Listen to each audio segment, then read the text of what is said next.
Fox Sports. We are Black. We are Detroit. Tigers baseball on Fox Sports Detroit is presented by Bell Tire.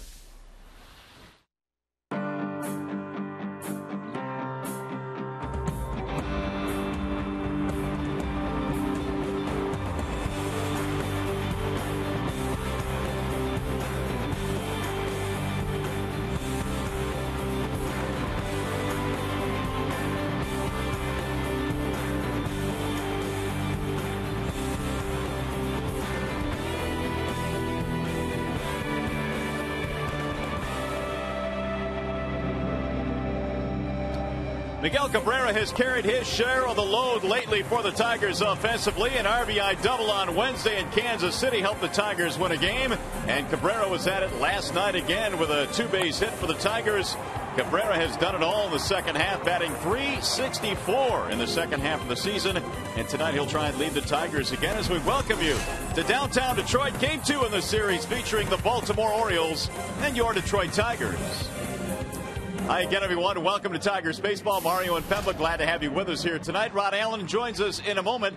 The Tigers are headed back to the playoffs this year for the first time since 2006, in part because they have gotten a lot from everybody on the roster. Each of the 25 men on the Tigers roster has really helped out the ball club this year. But make no mistake about it, the guy in the middle is the reason why the offense has been clicking this year, and that's Miguel Cabrera. He has 98 RBIs coming into play tonight, and that's two shy of becoming the first Tiger with 100 runs, RBIs, and walks in a single season. You see the other guys that have done it. Greenberg, Gehringer, Colavito, and Cash, all big-time names in Tigers history. 7 consecutive years of 100 or more RBIs for Miguel Cabrera. 2 more will give him 8 consecutive seasons. He's back in the lineup again here tonight. Tigers and O's right around the corner. But first, we send you back to the Call Sam studio. Here's John Keating.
Park as we welcome you back to Comerica Park, downtown Detroit. Game 2 of this 4-game series featuring the Tigers and the O's. And if Detroit combines for 3 or more home runs in this game, bring a copy of the box score to a participating Arby's location tomorrow and get a free small order of curly fries.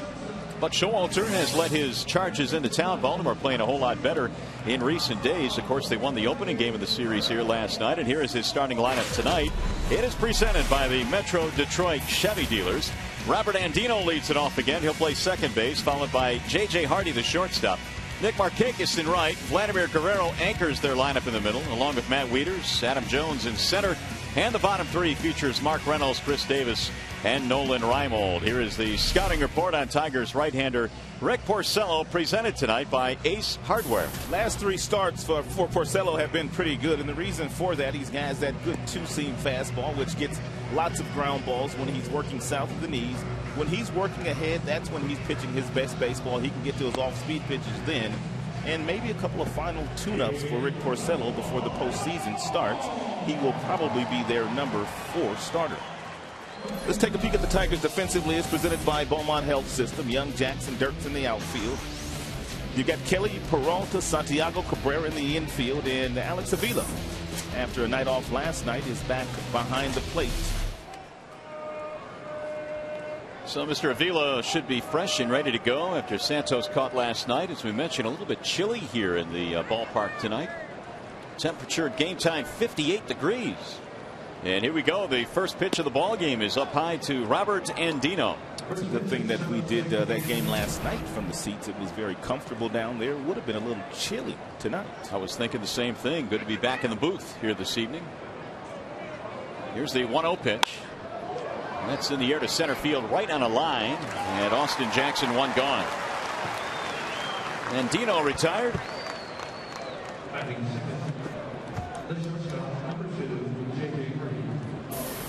Porcello's taken the ball every single turn this year, making his 30th start. He's won 14 games. He's lost 9. The earned run average is not bad, 4.79. The opponent's batting average is 293. Porcello's issues pretty much are against left-handed hitters. He has no problem with right-handed batters. And here is a right-handed batter, J.J. Hardy, who slammed a home run in last night's game, his 29th, a career high.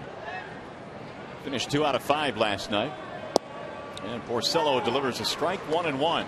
Not a lot of RBIs for a guy that has 29 homers, but apparently Hardy's not been hitting with a lot of runners on base because he's having a pretty good year. The 1-1 pitch is outside, 2-1. He has 76 driven in this year for Hardy to go with those 29 homers. Second on the team in home runs. Mark Reynolds has 36. 2-1 the count on J.J. Hardy. And that's fouled straight back. 2 balls, 2 strikes. Porcello gunning for his 15th victory of the season, trying to join Justin Verlander as a pair of pitchers for the Tigers that have won at least 15. Of course, JV going for 25 in the ball game tomorrow. And the 2-2 into shallow right field. That'll drop in, base hit. Hardy has his 3rd hit in this series. 1 on and 1 out. Here's the number 3 hitter, Nick Markakis. A couple of hits last night for Markakis. The Orioles last evening raced out to a 5-0 lead. Tigers tied it up, and then Baltimore scored what turned out to be the winning run in the 6th inning last night. They held out for the win. Tigers have one of the better offensive clubs in the American League, and even though they do fall behind from time to time, it's no issue. They can come back. Well, Delman Young had a big home run to lead him back, down 5-0 to tie it up. Just could not get over the hump last night. Markakis has hit safely in his last 4. Here's the 0-1. He'll get back out of play. 0-2. It's getting to that time of the year where fans are wearing their jackets. A little bit cooler now as the hot weather is behind us. As we mentioned, 58 degrees. Sweatshirts, jackets, caps. Feeling like playoff weather.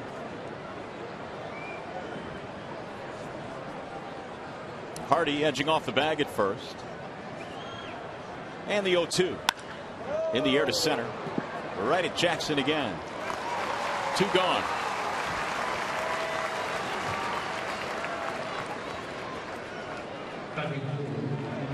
He's going to bring up Vladimir Guerrero.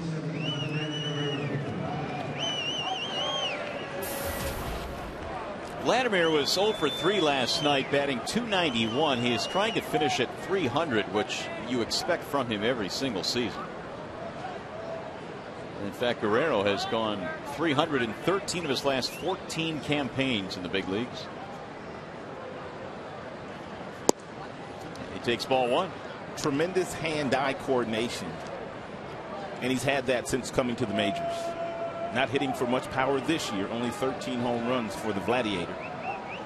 He doesn't have that tremendous bat speed that he once had as a youngster.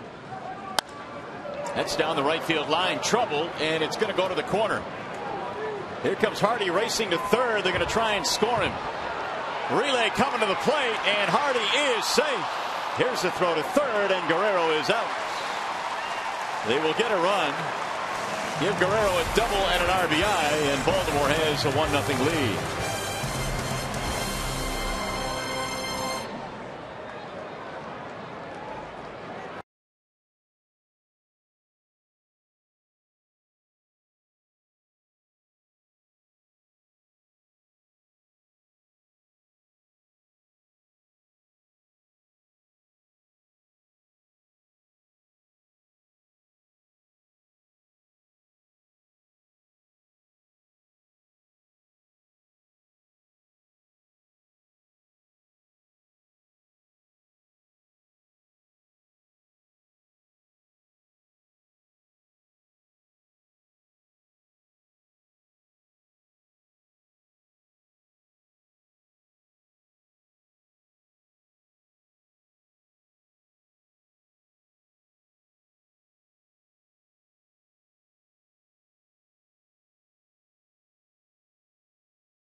Says we go to the bottom of the first inning tonight. Tigers starting lineup is presented by our friends at Big Boy. It'll be Jackson in center. Kelly is playing third again tonight. Delman Young in left. Miguel Cabrera cleaning up, followed by Victor Martinez. No changes there. Avila batting sixth. Then you've got Peralta, Dirks, and Santiago as your bottom 3. The Bernstein Advantage brings you the scouting report on Big Alfredo Simon. Get the Bernstein Advantage. We go to bat for you. Simon has a great arm. His fastball will get up to 95 miles an hour. He also has a lot of other pitches to go along with that, a splitter included with the breaking balls, but they would like for him to figure it out at age 30. Now here's a guy with tremendous stuff, but just not, and hasn't really learned how to win big league games. Let's take a look at the Baltimore Orioles presented by Tim Hortons in the outfield. It's Reimold, it's Jones with 14 assists. We saw that 14th assist last night. It's Markakis in right. He's good too. Davis, Hardy, and Dino Reynolds, they round out the infield. And the very talented catcher, Matt Wieters, with 20 homers himself, is behind the dish. Here are the numbers on Alfredo Simon. His 22nd appearance of the year, 15th start. First pitch is in for a strike on Jackson. ERA at 4.96, 103 innings, 76 strikeouts against just 36 walks for the big right-hander. Simon goes 6'6", 230 out of Santiago in the Dominican Republic. 1 ball and 1 strike. Jackson bends out of the way of the pitch inside. That's 2-1.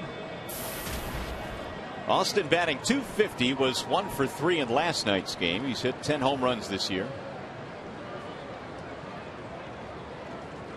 Oh, he hit him. Came too far inside that time on back-to-back pitches. This time he plunked it. Did it get him in the hand?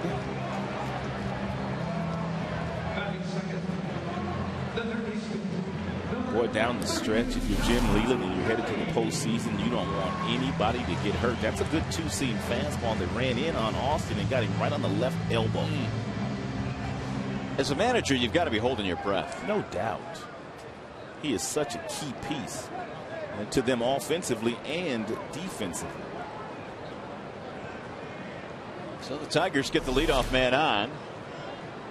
You can tell Jackson's still feeling it, especially on a cool night here tonight.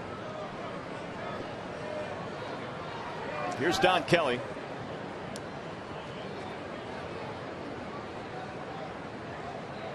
Runner goes. Here comes the throw from Wieters. It bounces into center field. It's a stolen base for Austin Jackson. Wieters has been one of the better throwing catchers in the American League this year, and Jackson gets a great jump. Simone basically forgets all about him, and Wieters had no opportunity at throwing him out. Good exchange. He bounced his throw because he was rushing, and Hardy couldn't help him by picking it out of the dirt. Jackson now has been successful in 20 of his last 22 attempts. His 22nd stolen base overall.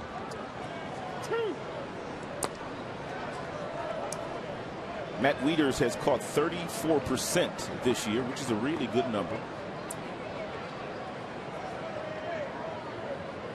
Kelly, meanwhile, has a chance to tie this game. And he fouls it straight back. 0-2 the count. Jackson coming into the season, and I remember way back at Tigers Fest in January, said that he'd like to steal 40 bases this year. He has the ability to steal 40 bases, but he had a little slower year this year offensively and wasn't on the base paths as much as he was last year. It seemed last year like Austin was getting on every game. I mean, he was hitting 300 most of the year. This season, though, he has struggled to get the average up to 250, yet he has 22 swipes. I'd like to see Jackson learn how to steal third base. He does not have one steal of third base this year. As a matter of fact, the Tigers only have one steal as a team of third base. Meanwhile, Kelly goes down swinging. First strikeout for Simone. And if I told you who had that steal of third, you wouldn't believe it. Who? Magglio Ordonez. No, you're right. I don't believe it. In fact, had I not seen it, I wouldn't have believed it. Here is Delvin Young. 1 for 3 last night. The one hit was a big one. It was a homer. Yeah, these kinds of situations right here are going to be critical for the Tigers and Delvin Young. Final week of the season. Going to have to get tuned up and drive in some runs because Cabrera, I don't think most teams are going to let him play the remainder of the way.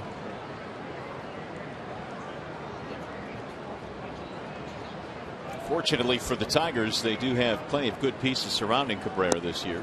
No doubt. The depth of the lineup features Martinez behind him, Avila, Peralta. 0-2 on Young. Wouldn't chase that time. 1 ball, 2 strikes. I mentioned Simone is 30 years of age. He was released by the Dodgers back in 2008. Was pitching in Mexico briefly and then signed with the Orioles during the 2008 season. Had Tommy John surgery a couple of years ago as well, so he is finally getting healthy after that Tommy John surgery. It usually takes pitchers about 2 years to get back to full strength and start to have that confidence again that they once had. Meanwhile, Delvin Young has worked the count to 2-2. Orioles got a run on the top of the first, and now the Tigers trying to answer with Jackson at second base.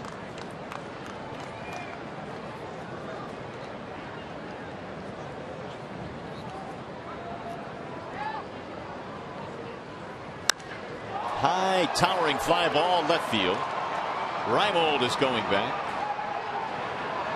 Jackson tagging, coming to third base, and he is in there standing up. That's a nice job by Jackson. He went about halfway, and then he saw the left fielder Reimold going over the camp underneath it. So he goes back to the bag and he tags up and he gets over to third base. Now, if they're trying to pitch around Cabrera and they do throw a wild pitch, Jackson can come home and score.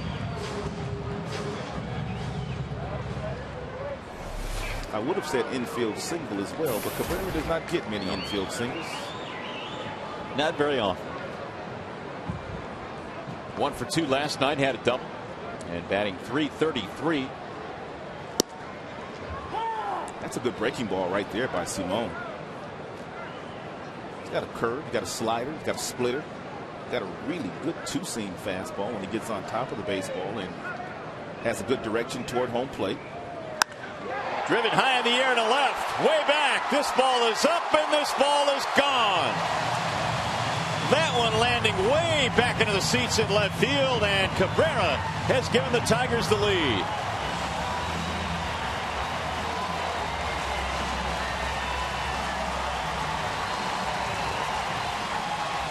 And that means 100 RBIs again for Miguel Cabrera.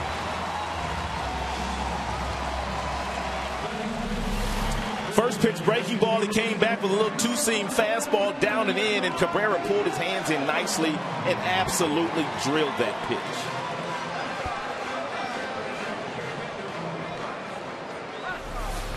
'27th homer of the year, 8 consecutive seasons now for Miguel with 100 RBIs. And it traveled to get this 418 feet. There's Martinez.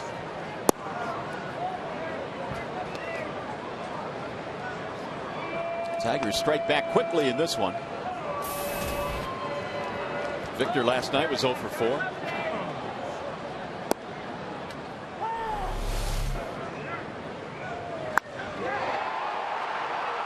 That was one of the things that I noticed from where we sat last night.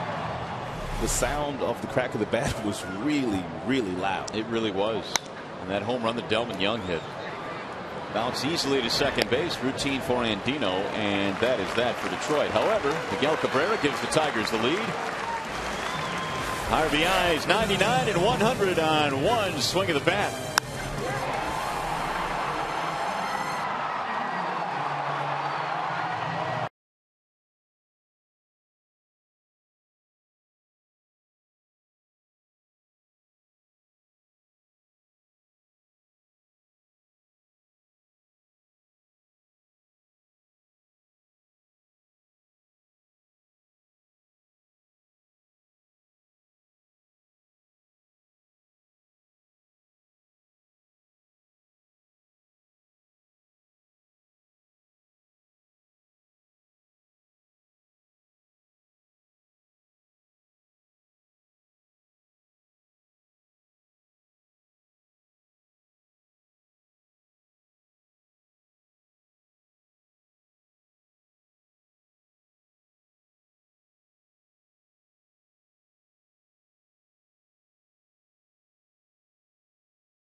America Bank, strength and stability since 1849.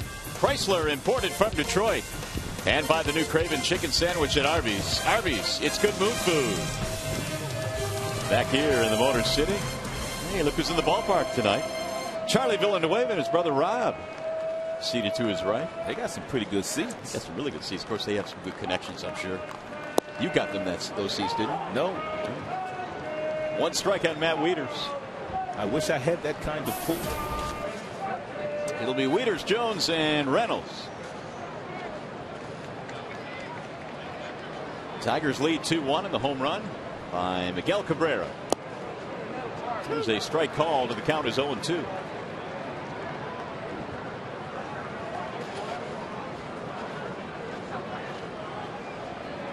Wieters in last night's ball game 1 for 4 with the run scored. He has shown a lot more power this year. 20 home runs. Last year his total was 11. His best baseball is definitely ahead of him, and you can see the numbers increasing every single year. And Weeders is going to be a star before it's all said and done in this league. Porcello's 0-2. 1 ball and 2 strikes. It happened so quickly in the bottom of the first. I was going to ask you, are you surprised they pitched to Cabrera? You think? I would never pitch to Cabrera. First base open, and they let him hit. 2 balls, 2 strikes. Meanwhile, Buck Showalter, who had his club take a 1-0 lead, now down 2-1. Here's the 2-2, and it's inside. 3 balls, 2 strikes. Porcello surrendered a single to Hardy in the first, and then a double by Vlad Guerrero scored the run.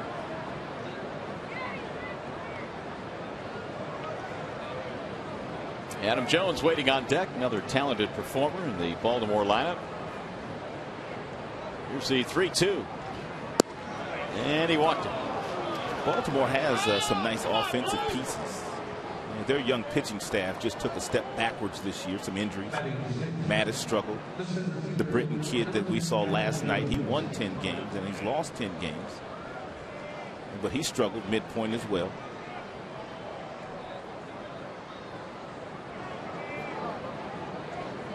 Here is Adam Jones. 284 batter this year. Jones homered in last night's ball game. Awkward swing, try to hold up. And since coming to the majors, Porcello averages about 1.7 ground ball for every fly ball that he throws. And if that's the case here, then he can get Adam Jones to hit into a double play. Jones has hit into quite a few this year. Big swinger, doesn't get out of the batter's box very quickly. And Porcello has thrown him a couple of 2-seam fastballs at 90 miles an hour with some really good movement down and in. Yeah, and that last one resulted in banging one off his foot. Jones trying to walk it off.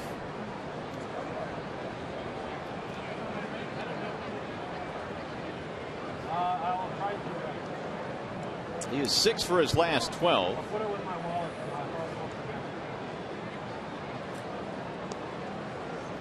Weeders leading it off with a base on balls. 3rd base runner of the night for the Orioles already.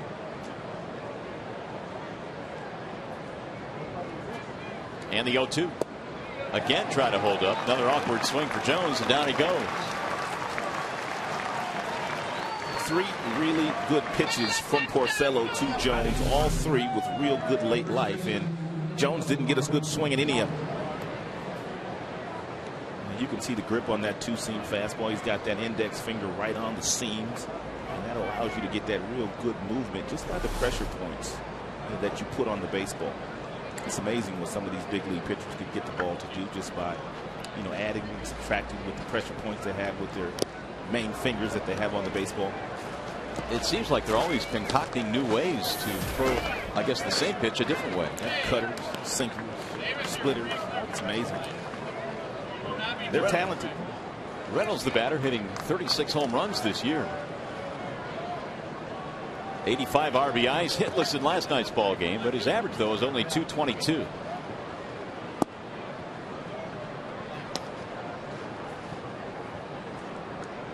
Reynolds, another one of the players in the major leagues that hails from the Virginia area, Virginia Beach, and eventually played at the University of Virginia.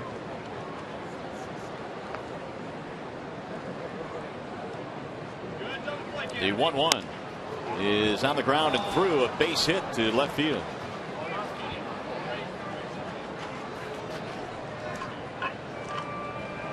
Hey fans, catch another fast-paced edition of MHSAA Football Friday Overtime with Mickey York and Rob Rubik. Get scores from high school games statewide, highlights of select contests, and an opportunity for you to interact with the show. MHSAA Football Friday Overtime tonight at midnight here on Fox Sports Detroit. But nothing like Friday night football, high school football. And you talk about perfect football weather. You've got it tonight. 2 on now with 1 out. Here's Chris Davis. A couple of hits last night for the Orioles. Ball one from Porcello. Davis acquired in a trade from the Texas Rangers. He was having a big year at AAA. Davis had 24 home runs when he was called up, and then eventually traded to the Orioles.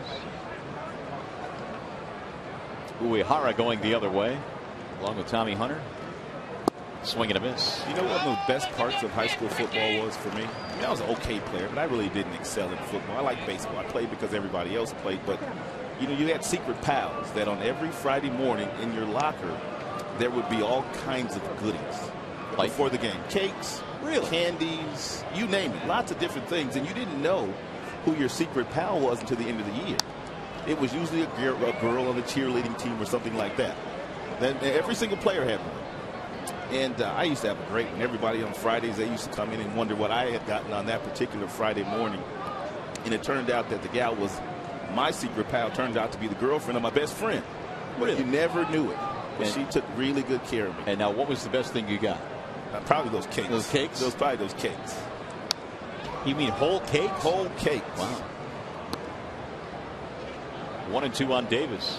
I mean, it would be candy and different things like that, but that was health food, in other words. Yeah. But we were young then. Fast metabolism and all that. Didn't matter, did it? Yeah. Burn it off. But that was part of you didn't know who it was. You didn't know who was leaving it for you. And the 1-2 is outside. 2 balls, 2 strikes. Well, Friday night football here in the state of Michigan is always a whole lot of fun. And as we mentioned tonight, it's perfect football weather here in the area. 2-2.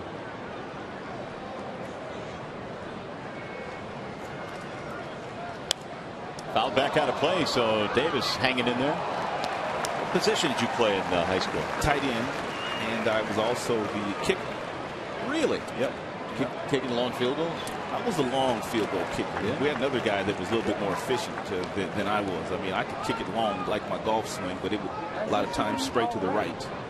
But he was much more efficient with the extra points and those kinds of things. But when they needed a long one, I had a pretty good foot. Low, 3 balls, 2 strikes. Now, were you the Tom Dempsey straight on type of kicker, or were you the sidewinder? I was the straight on. I had the square toe and everything. Did you really? Sure did. 3-2 with Reimold waiting on deck. But as he told me many times, he just got tired of getting hit. Yeah, I didn't like football. 3-2 pitch. He got him. Strike 3. Davis called out of there.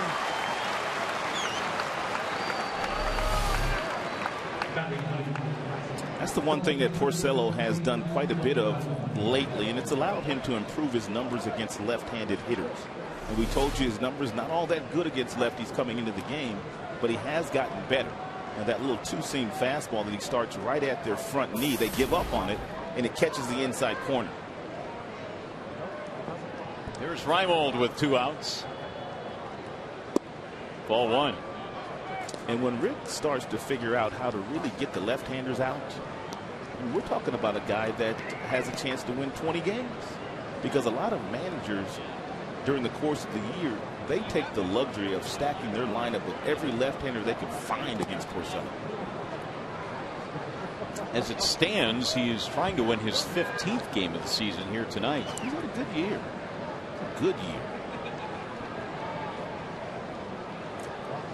Under the tutelage of Jeff Jones. Well, he and Jeff Jones, they developed a really good relationship a few years ago when Porcello was a rookie. Of course, Jones was the bench coach at that time, and Jones used to have Rick over his house for dinners and different things like that. They developed a really nice bond.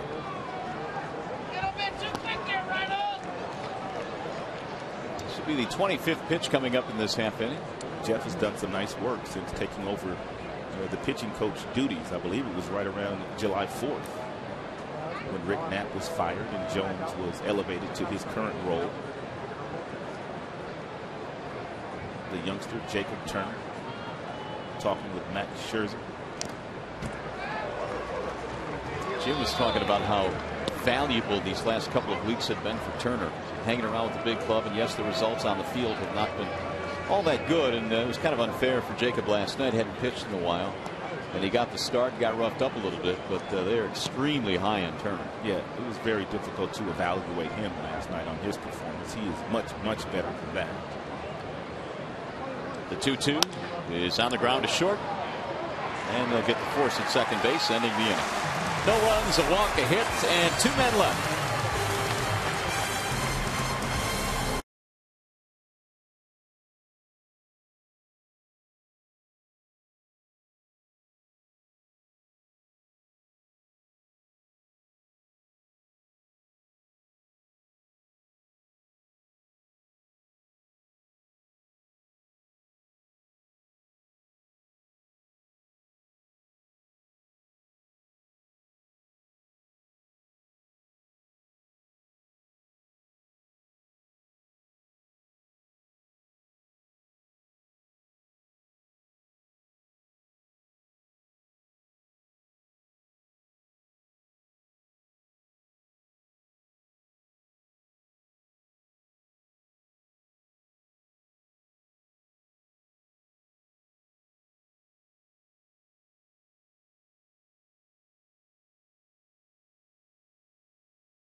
The 2012 Tigers season tickets and receive postseason priority for 2011. Call 313-471-BALL, or you can simply visit tigers.com. It's a pretty good deal. Get some tickets for next year. It's going to be a really good baseball team, and you might get some postseason tickets this year. And that's the key. I mean, this is a Tiger team right now that has a core that is going to be good for a long, long time. And the future is certainly now, however. The Tigers get into the playoffs again this year. They lead 2-1 as we go to the bottom of the second. Remember that conversation you and I had? And I know you probably remember. We were in Kansas City. I believe it was at the beginning of the season, maybe in 06. There's a drive to left center field. It'll drop in. Base hit off the end of the bat. And David Dombrowski was gracious enough to give us some time. And we were talking about building a winning team. And he said, really, to have a really good team with a chance to win, you need to have a top 5 player in the league at every single position. The Tigers pretty much have that this year. Well, catcher, yes. First baseman, yes. Shortstop, yes. On the mound, yes. Center field, yes. DH, yes. DH, correct. Starting pitcher, yes. Closer, yes. Keep it up, Simon. Good job. Peralta looks at a strike. And that's really how you win up here. You have to have really good players. Every now and then there's going to be some luck involved, but for the most part you need guys having some really good years, and you need some guys that have career years, as Peralta's having this year. Johnny, 19 homers, 81 RBIs, a .297 average coming in. Bouncing ball to short. This looks like a double play. Hardy bobbled it momentarily, but they still have time to turn it. That was an awkward looking double play. No urgency at all on the middle infielders for the Baltimore Orioles.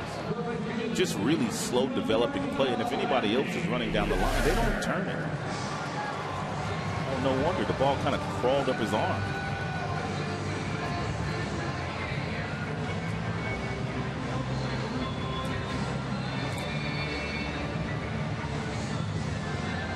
Nice feed by Hardy, though. 2 outs for Andy Dirks. Ball 1 from Simone. Dirks again getting the start in right field. 7 home runs. Pretty good numbers this year against the O's. 5 for 14. 1 ball, 1 strike. No no doubt Jim still has some very tough decisions as to who is going to fill out his entire postseason roster. Dirks has been with the club the majority of the year and has a really good shot at being on the roster. Well, he can run. He can play outfield positions very well. He's got a little pop in his bat, so he does bring some things to the table. Good throwing arm. A 1-2. 2 balls, 2 strikes on Dirks. And most of the time when managers are filling out that 25-man roster for the postseason, they usually stick with the guys that have been with the team the majority of the games for the majority of the year. A little chopper back to the mound. Simone has it, and that is that. An 8-pitch inning for Alfredo Simone. 2 in the books, and the Tigers still lead 2-1.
Baseball on Fox Sports Detroit is brought to you by AT&T and by your neighborhood Spartan stores. For locations, check out turntospartan.com.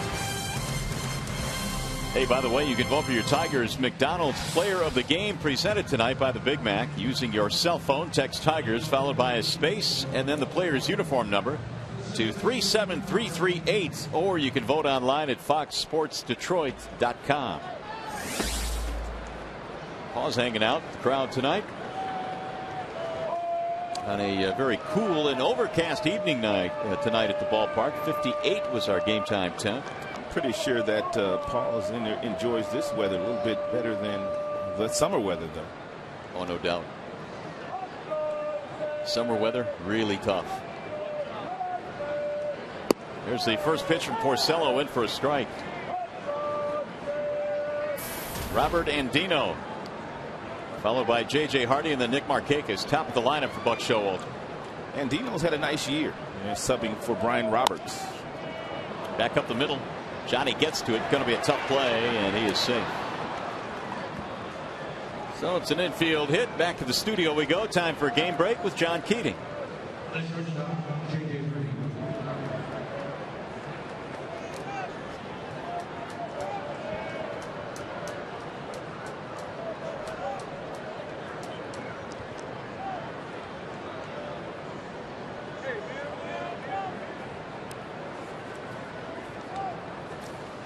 All right, Keats, thanks very much. Certainly a big game over there. And we talk a lot about the fact that the Boston Red Sox have really struggled in the month of September. So have the Atlanta Braves. Well, their lead for the wild card is really dwindling, and right now it stands at 2 over the Cardinals. Did you see that game the Cardinals lost last night? They were leading by 4 runs in the 9th inning and lost. Devastating, potentially devastating loss for them. Hardy, the batter.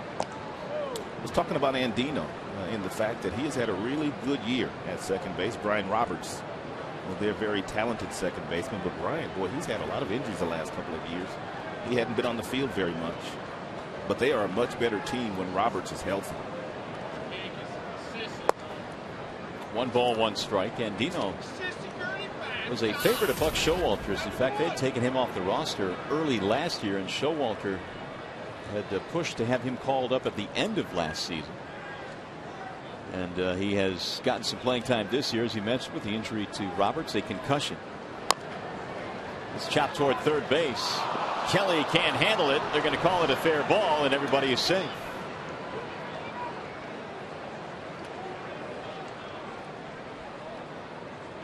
So the Orioles have 2 men aboard. Infield hit for J.J. Hardy. Yeah, Kelly probably would have had a play on Hardy. Hardy doesn't run well, but he just didn't get the glove down, and it was right off the tip of the glove and fell to the grass.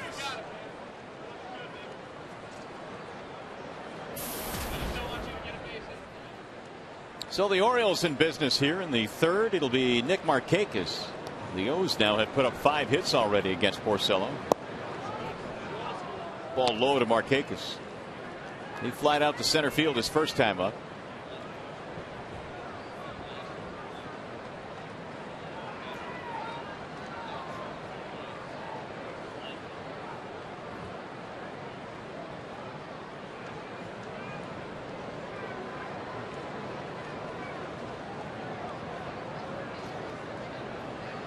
Markakis came in 10 for his last 22 at bats. He was heating up down the stretch. Back in the month of July, picked up his 1,000th major league hit.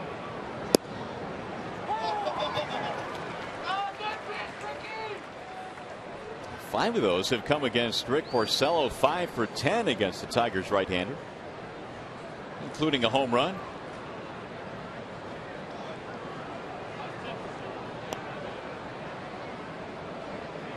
And the 1-1.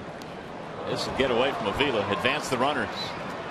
Wild pitch will move 2 Orioles into scoring position.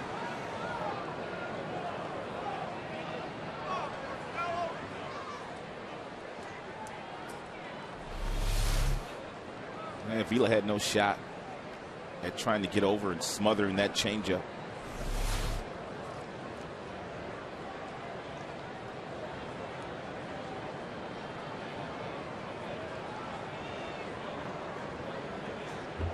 Markakis 71 RBIs this season.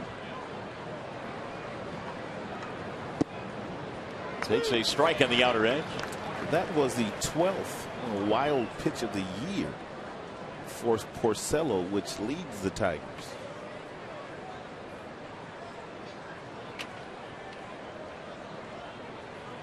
And it's put him in a bad spot here in the third with nobody out.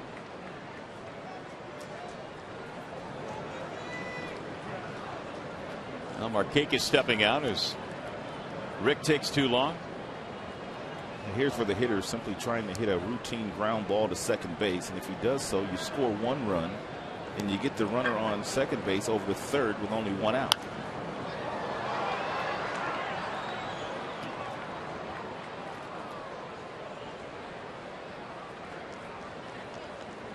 So Porcello gave up an RBI double in the first. Now in trouble here in the third. In fact, the Orioles had a couple of runners on in the second as well. And that guy waiting on deck, Guerrero. Lifted in the air. Left field. Sizing it up. Delman Young. Runner will tag. Catch is made. They'll try and score him. The throw is not in time. He scores standing up. Sac fly for Markakis. His 72nd RBI. Well, you saw how they scored the second run of this game, but let's take a look at how they scored their first run of the game. We told you Vladimir doesn't have a whole lot of power this year, but still has real good hand-eye coordination. Andy Dirks with a nice relay to Cabrera, but he bounced the ball to Avila. Avila couldn't pick it. Had Avila been able to pick it, they would have gotten that out at home plate. As a result, when Avila did pick it up, he threw Vladimir out at third base, who was trying to move up on the throw. So it's a 2-2 game now, and Guerrero stands in, looks at strike 1. No batting gloves for Vladimir Guerrero. Has never worn them. That's why he's got his fingers all taped up from calluses and whatnot. The 0-1. Ground ball, third base side. Short hop there by Kelly. Bobbles. He'll still have time, though, as Guerrero lumbers down the line for out number 2. Runner holding at second base.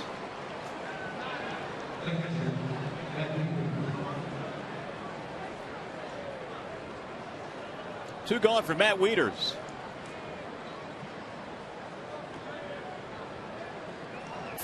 He walked to lead off the second, did not score though. Porcello struck out a couple of batters in the second with 2 men on.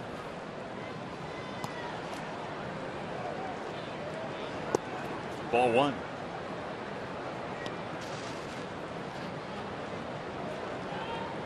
Rick lost his last start despite giving up 3 runs in 7 innings. That was in Oakland. And that wasn't fair either, because that was after the celebration that night. Quick turnaround for Porcello. Oh, real quick, as a matter of fact. Because no doubt they partied on Friday night, and it was a day game on Saturday. He had a little bit of a sluggish start in that game, but he kind of acquitted himself nicely in Oakland. It wasn't that bad of a start. Tigers just had no offense that day. He threw 110 pitches in 7 innings. 2-1 now on Wieters.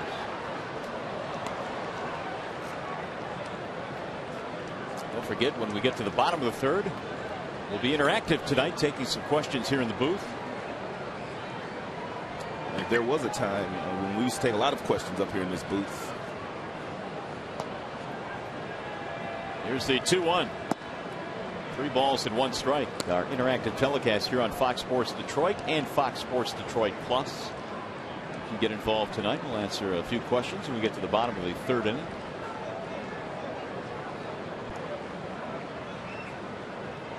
Jones waiting on deck. Here's the 3-1. Soft liner to left. That's going to drop. Base hit. This may get a run in. Let's see. Delman Young's throw is cut off. It's an RBI single for Matt Wieters. That is a really nice piece of hitting by Matt Wieters. He knew that Porcello was not going to come inside on the 3-1 count. So he really just kind of took what was given to him, and that was a good 2-seamer down and away. Didn't try to overpower the baseball and got rewarded with a single and an RBI. So the Tiger lead has evaporated. Now 3-2 Baltimore. We just saw a left-hander that had a similar type swing on several occasions for the Kansas City Royals, Eric Hosmer. Boy, can he play. There is Jones. Strike 1 from Rick. Most guys, when they come to the big leagues, they're all really good pull hitters. I mean, that's how you get to the big leagues. You kind of hit your way to the big leagues, but very few young guys have that ability to really take the ball the opposite way with authority. 0-2.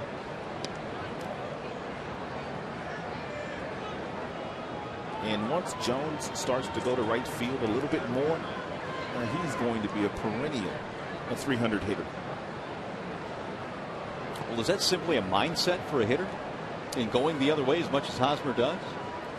Well, it's just his confidence level. And I think Hosmer has had so much talent in his rookie season that he's already recognized that most big league pitchers aren't going to throw him inside because he has tremendous power. Therefore, he's just kind of already had that swing to go the opposite way, but he just kind of looks to do that a lot of times because he knows he's not going to get anything inside. And when you talk to most pitching coaches, that's the one pitch that they try to get their pitchers in the major leagues to command first. The fastball down and away. Chopped to third base. Kelly on the charge. And the tag by Cabrera. Inning over, but a good inning for the Orioles. They grab a couple of runs and the lead 3-2.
broadcast booth tonight, although we had a lot of fun in the broadcast yesterday down on the field. But we're glad to be back here in the booth, and you can email the booth tonight, Rob. We're going to take some questions. Looking forward to that.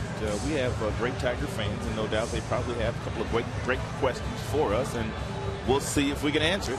Well, as we said, you can send your questions at foxsportsdetroit.com via Game Connect. And here's the first question. How do you see the bullpen shaking out? Will Perry and Albuquerque be on the postseason roster? Ooh, good question. Right out of the chute. I think Albuquerque acquitted himself quite well, and so did Perry last night, as a matter of fact. I think they're both on the roster. If they're both healthy, I think both guys will be on the postseason roster. And that's the key, and certainly Albuquerque showed that he was healthy last night. Now the question is, can he go back-to-back days? And that's what Leland will find out tomorrow night and the next night. That's the plan, at least. There's a ball outside to Santiago. 2 balls and 1 strike. Ramon batting .262 with 29 RBIs. The 2-1 pitch is fouled back out of play. So assuming Albuquerque is healthy, he's pretty much a lock. And you're thinking Perry slides over to the left side too?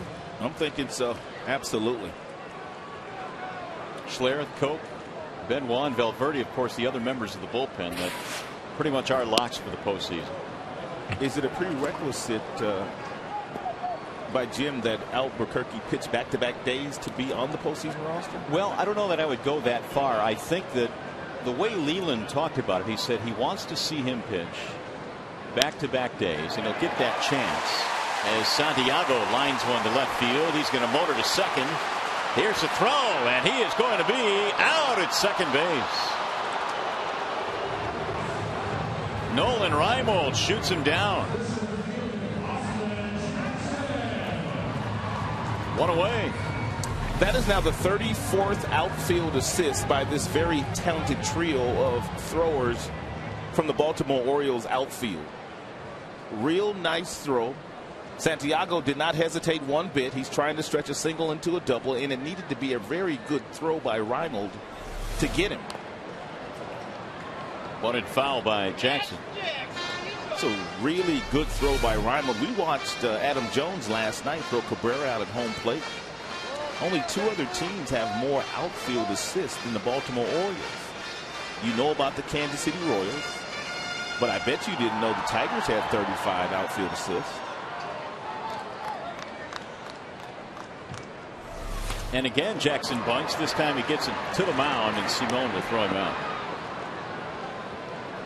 2 gone. Kansas City with 50 assists, the Tigers with 35, and now the Baltimore Orioles with 34. That'll bring up Don Kelly now with 2 away. So we appreciate the question from Matt in Clinton Township. But getting back to your point, Rod, I think Leland was saying that in order for him to feel comfortable that Albuquerque is healthy, he does want to see him pitch in back-to-back games. Whether or not that means he has to make the roster, I'm not quite clear on that. Because I'll take an Albuquerque for 1 game. A healthy Albuquerque, no question about that. No doubt, he could be an equalizer. Here's the 1-0 to Kelly. Outside, 2 balls, no strikes. Down in the ball game, struck out back in the first.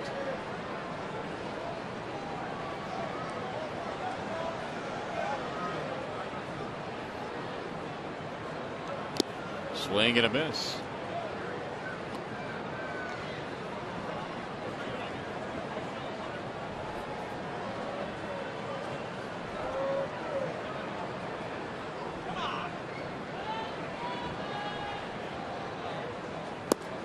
That missed inside. 3-1.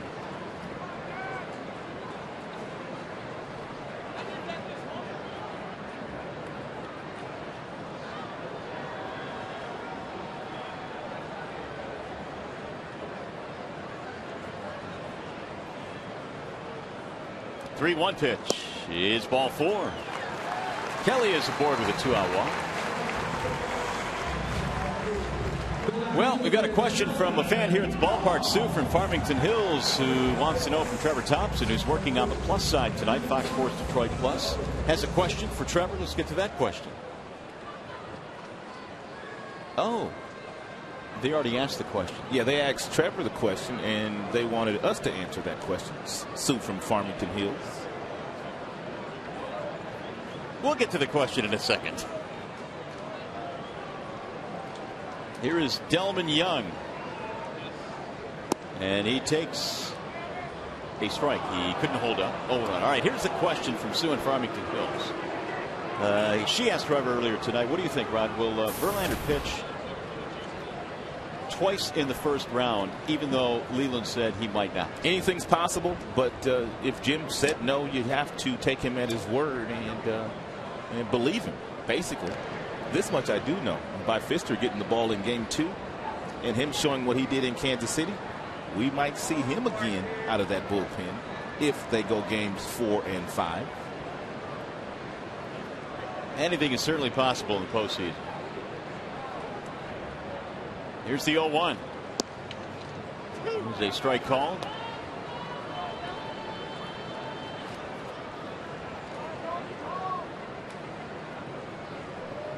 Tigers down 3-2 here, but they have a man on with 2 men out here in the third. Delman fly to center field, deep center field his first time up.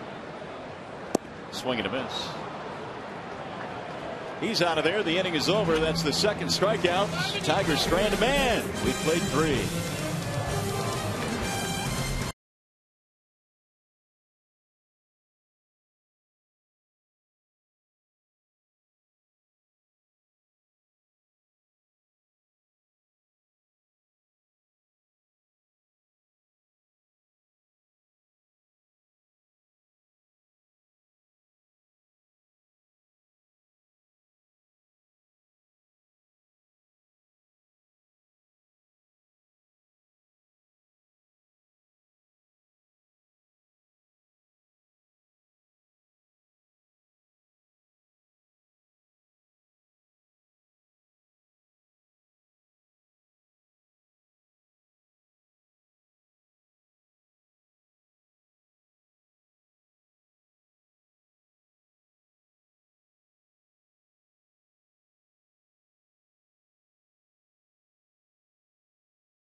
And it goes as follows. Name the 3 players with more RBI than Cabrera since 2004. We mentioned earlier that the Tigers, Miguel Cabrera with his 2-run homer, reached 100 RBIs in all of baseball since 04. Can you name the 3 players with more total RBIs than Miguel Cabrera? There's only 3 of them? That's it. Since 04. Oh my goodness. So you got to believe they're pretty good players, obviously. Well, 04 was his first full season. Correct. And we'll get you that answer a little bit later on. You can think about that. Here is Mark Reynolds. It is 3-2 in favor of the Orioles as we go to the 4th inning tonight. 3 runs, 6 hits for Baltimore. The Tigers 2 runs on 3 hits. Reynolds had a base hit back in the 2nd. Seems like the Orioles have had a ton of guys on all night. They had 2 hits in the 1st, single and a walk in the 2nd. There's a ground ball to 3rd right at Don Kelly. He's been busy tonight. And 1 away. 3 assists in the last 4 batters for Kelly. Well, Rick's got that really good 2-seam fastball working here today, and he's thrown a lot of those pitches down and in to the right-handed batters, and a lot of those guys have simply tried to pull that ball, and it's hard to pull a good sinker down and in. You have to hit it the other way. That's the way you approach a good sinker, and that's why Kelly's been so busy. Now Davis with 1 out. Be good for Rick to get a 1-2-3 inning. He has piled up 63 pitches.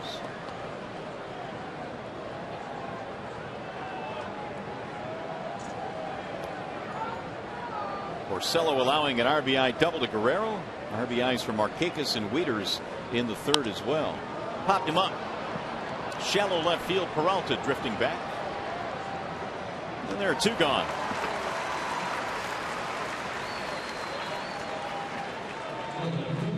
And now the number 9 hitter, Reimold.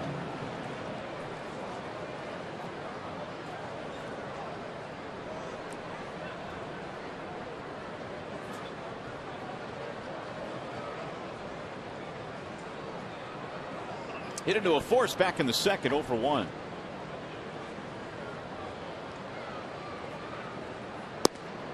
Porcello missing low and away.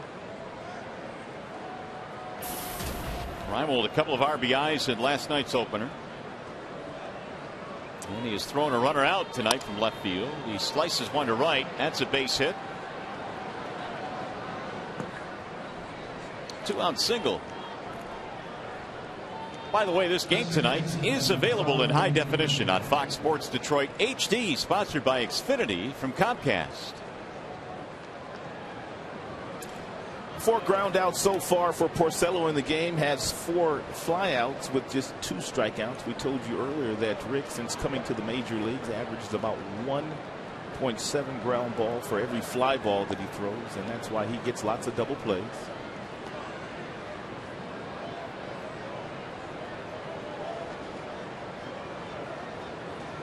Reimold 7 steals this year.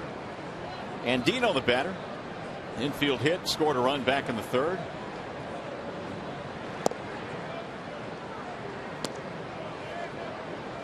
It's an Orioles team that, and we just saw a Kansas City team that was swinging the bats. This Orioles team doing the same thing. They scored 5 early in the ball game last night. Playing real loose down the stretch. Some guys are playing for their jobs next year. And the Orioles already tonight with 7 hits in this game. They've scored 3 times. It was a promising start for Buck Showalter this year. But they come in tonight with a record of 66-90. It's the 4th team that Buck Showalter has managed. The Yankees, the Arizona Diamondbacks, the Texas Rangers, and now the Baltimore Orioles. I spent some time around Buck Showalter when I was coaching in the Arizona Diamondbacks system, and Buck was waiting for the big league team to take shape in '98. He was hired about 2.5 years before he even managed his first game in Arizona, so he had a lot to do with the way the whole entire system in Arizona was formulated, and did a pretty good job with it. Unfortunately, he didn't get a chance to finish his business there the year he left. Bob Brenly took him to a World Series.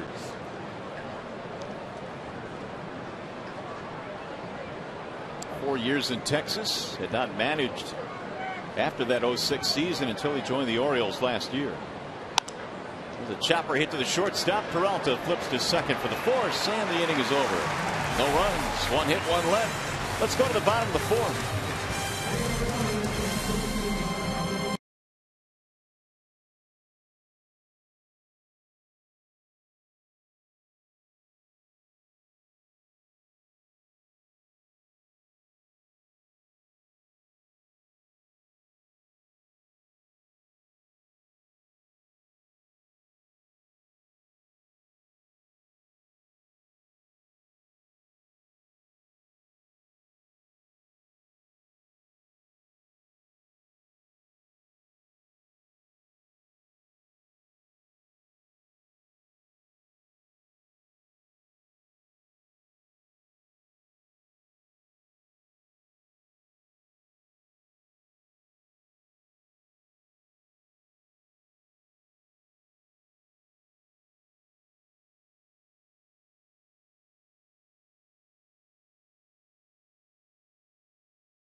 more RBIs than Miguel Cabrera in Major League Baseball since '04. Albert, Big Papi, and somebody else. Teixeira is the somebody else. You got two of them. That's pretty good. I got Albert, and that was it. I guessed A-Rod, though, before I guessed Ortiz, so I had two. I had A-Rod, too. That was wrong. How about Teixeira? Yeah, he snuck up. A-Rod apparently is 5th in that list. We were in the ballpark. Well, Cabrera hit a 2-run homer in the first. He has provided the Tigers runs so far in this game. 3-2, Orioles lead in the fourth. It is awfully fun to come to the ballpark every single night and have a chance to watch Cabrera swing the bat. Truly gifted player. The 1-1 from Simone. Breaking ball missing away. 2-1 the count. 27th home run for Miguel, and he hit the 100 marker in RBIs. Simone threw him a two-seam fastball down and in his first time up, and Cabrera hit it out of the ballpark. You saw Wieters put down that finger again. He wanted it inside, and Simone did not want to throw that ball inside. Going back to the breaking ball. And he pulls it on the ground to short. Hardy off balance throws in time. Hardy has played really nice shortstop this year, and in this series J.J. Hardy's made some really nice plays. Look at how far he ranges to his right, but then he gets a lot on his throw. A lot of times you see guys throw across their body from where he is in left field, and they simply bounce the ball over to first base, but he got enough arm strength on that throw to make it on the fly. He's certainly padding his resume in this series defensively. Made a couple of really nice defensive plays, diving plays, off balance throws. Here's Martinez.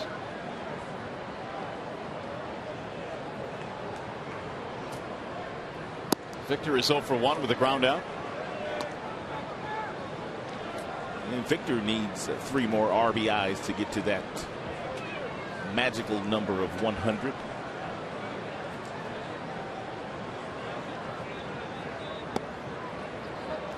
Two and 0 the count.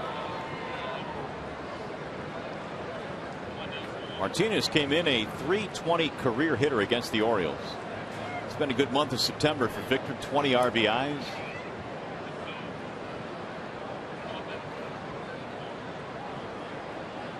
Here's the 2-0. Ground ball again, this time to the first baseman Reynolds. Victor is gone, 2 away. After the game, stay tuned for Tigers Live reaction, analysis, and highlights from tonight's game. Tigers Live from the Call Sam Studios and the ballpark here on Fox Sports Detroit. Skipper checking out the lineup card. Here's Avila. Alex had a base hit, but then was erased on a double play back in the second.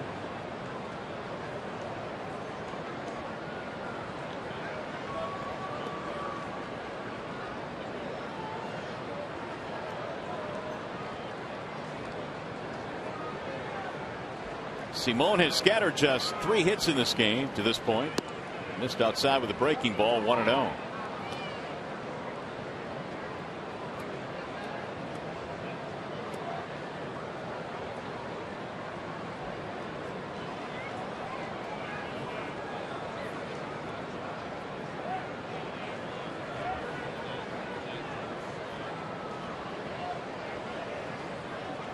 There's a breaking ball that drops in for strike 1. 1-1 on Avila. Avila now has seen Simone 4 times, and he has 3 hits against him for big league at bats.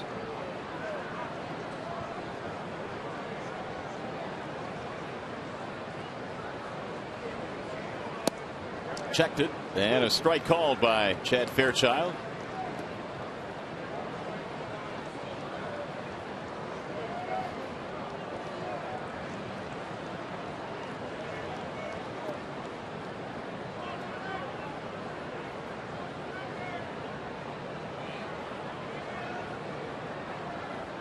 Here's the 1-2. Swing and a miss. Avila goes down, and the Tigers are out 1-2-3. 3 strikeouts for Alfredo Simone.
By Bell Tire, get the lowest tire price, period. Bell Tire.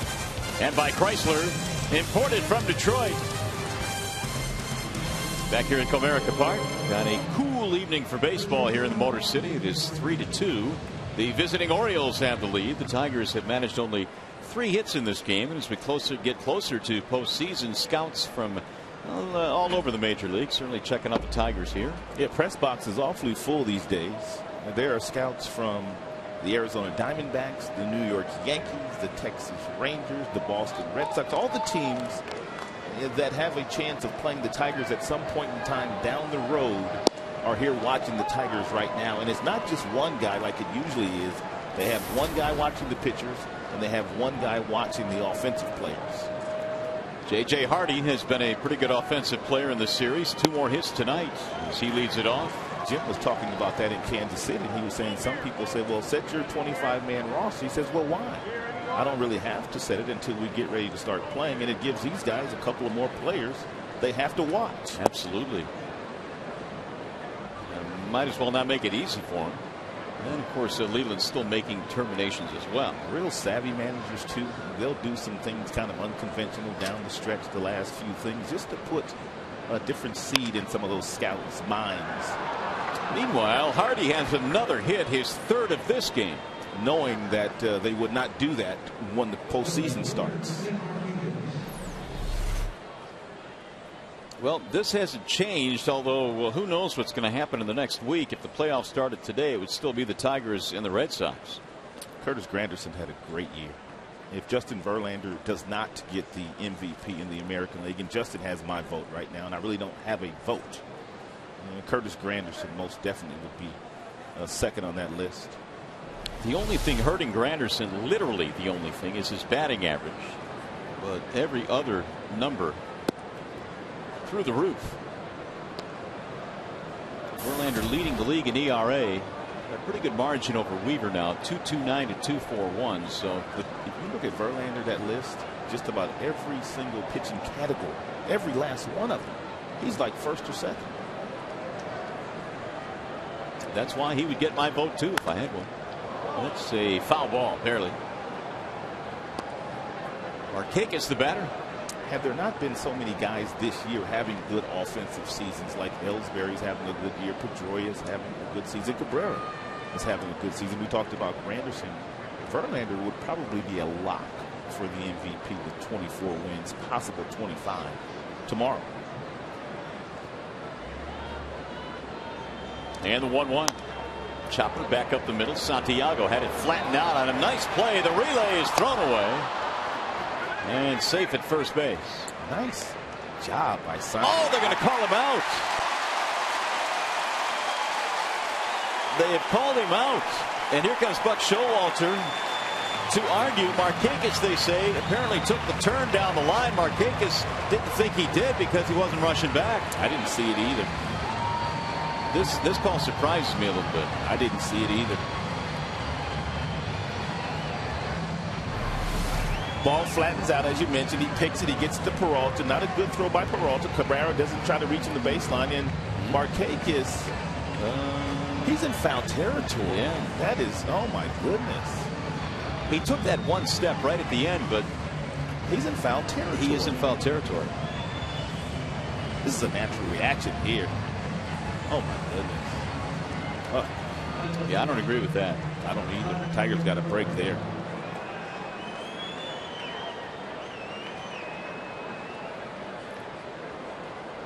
Well, you could tell right there by the movement of Angel Campos, he was getting right in position. Exactly. And you knew there was something going on at that point.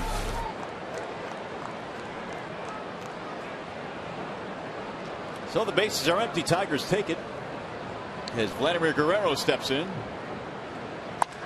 And a base hit into right field. 2-out single. And Vladimir now with a couple of hits.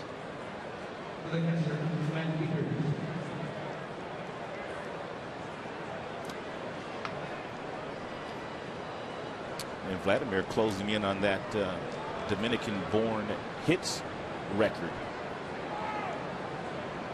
And That 345 average coming into play tonight is what he has done against the Tigers in 66 career games. You can tack 2 more knocks onto that.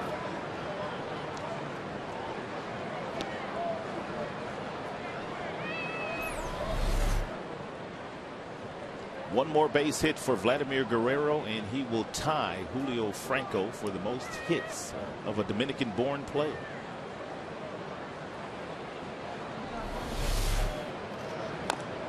And the Orioles tonight now have 9 hits. 3 runs on 9 hits. It's been quite a career for Vladimir Guerrero. He's won 8 Silver Sluggers. Special player. He's had a special career.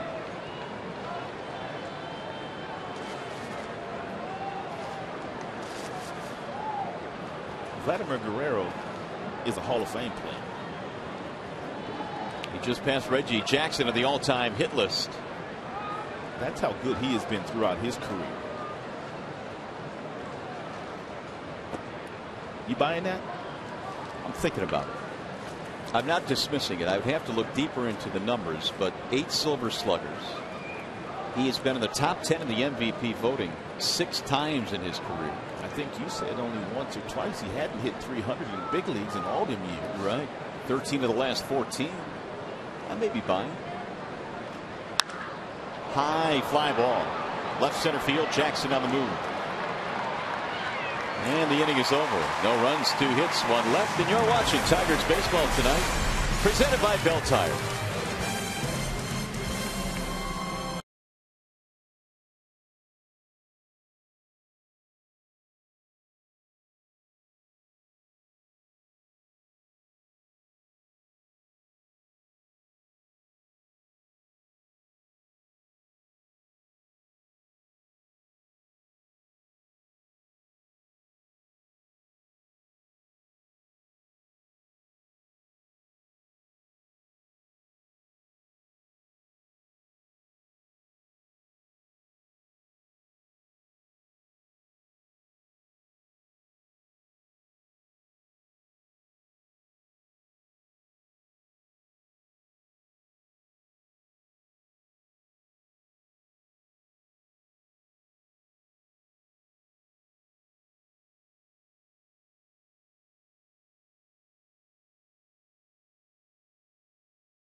.05, the first 10,000 fans receive a Tigers 2012 magnet schedule. For tickets, call 866-66-TIGER or visit tigers.com. Lions, Tigers, Wolverines. Oh my. They left one of the local squads off of that. Yeah, they did actually. Thank you for pointing that out. Now, why is that? I appreciate that. Wow. Why did they leave the Spartans off of that? I have no idea. Got to work on that. Could have something to do with the director, maybe. I don't know. No, but he didn't do the sign. No, but he showed it. Here's Peralta. There's the ball high to Johnny. Tigers down by a run, 3-2. That will be Brian Moss. He is our director here tonight. Peralta, Dirks, and Santiago. Swing and a miss. And it's 1-1. Producers Mark Isofano. I had a lot of fun doing that game last night. I did too. It was a little different. You know, we hadn't done an outfield game in a long time, but this was even different than that you were so close to the action. We can get rid of those outfield games. I'm all for sitting in that front row from here on out. That's because somebody brought you a hot dog. That's deep to center. That's going to get to the wall. The ball was hit hard by Peralta. He's on his way to second, and he'll hold there with a leadoff double. That's what Lloyd McClendon has been working on Johnny Peralta with here lately. He's been pull happy. A lot of ground balls to third, a lot of ground balls to short. But take a look at the direction here. And you can see the front shoulder stays in there a little bit longer. That ball's away from him. And he takes the proper angle with the bat knob, and that creates the really good angle. And he drills that ball to straightaway center field. That's a homer in most ballparks. That's how Johnny has pretty much kept that 300 batting average all year. He hasn't been that pull happy. Fourth Tigers hit, 25th double for Peralta. Dirks fouls it off 0-1.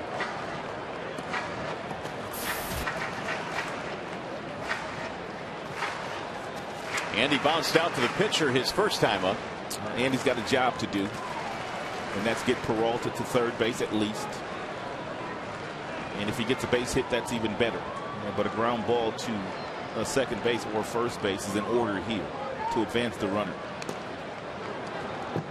0-2 count. 3 runs, 9 hits tonight for the O's. The Tigers 2 runs, 4 hits. Simone gave up the 2-run homer early to Cabrera. That was back in the first, but nothing since. He's been helped out by 1 double play. Rick Porcello, meanwhile, surrendering 3 runs so far in this game.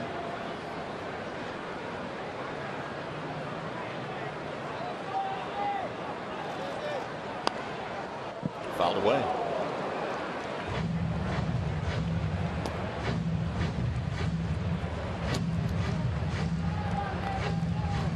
Hardy and Peralta, a couple of shortstops that have had really good years, and one of those guys just might get the Gold Glove for that shortstop position in the American League this year.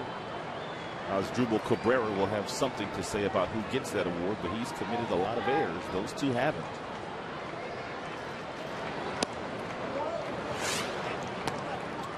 Derek Ibar, I did not know he was having this kind of year as far as how many balls he gets to. 639 total chances. But he also has committed 13 errors, 15 by Cabrera.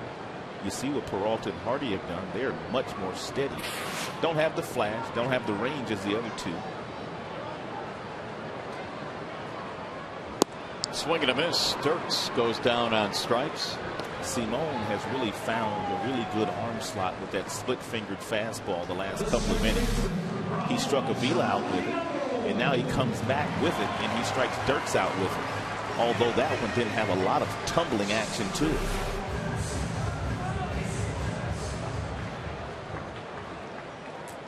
Here's Santiago. Singled his first time up, thrown out trying to stretch it to a double.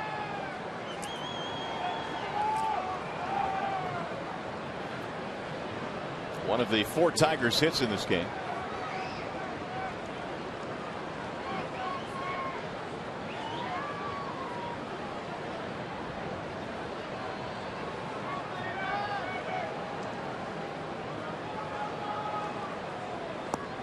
Ramon has really picked up the pace here in the second half. In fact, 18 of his 29 RBIs coming in the final 2 months of this season, August and September.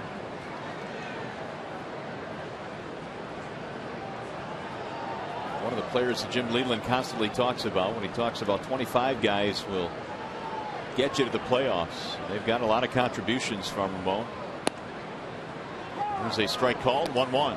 And when the Tigers face a right-handed pitcher in the postseason, Ramon more than likely is going to be the starting second baseman, and Rayburn, when they see left-handers, will probably get the start at second base. That's how well Santiago's played down the stretch.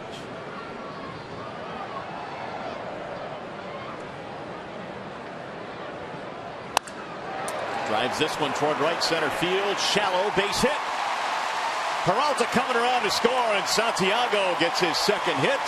Then he knocks in the tying run. It's a pretty good read by Peralta off second base. One of the things you have to do when you're on second is take a look at the outfielders.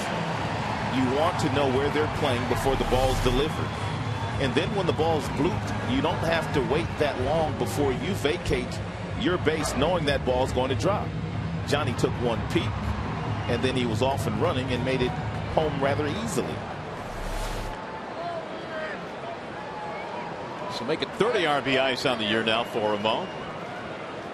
3-3 game. Tigers tied here in the 5th. And it all started with a double by Peralta.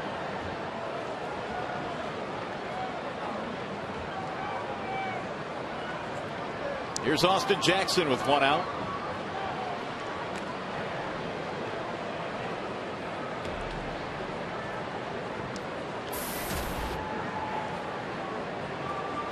Austin tonight hit by a pitch. He swiped the bag back in the 1st and then scored on the Cabrera home run. Tried to bunt his way on last time and bunted it right back to the mound.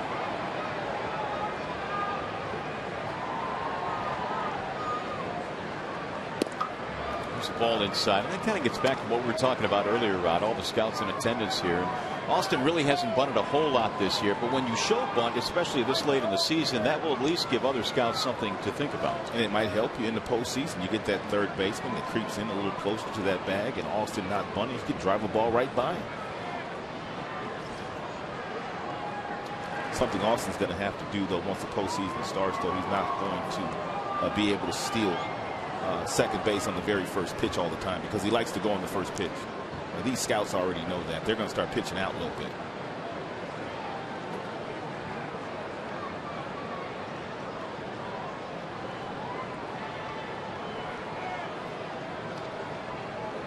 Here's the 1-0.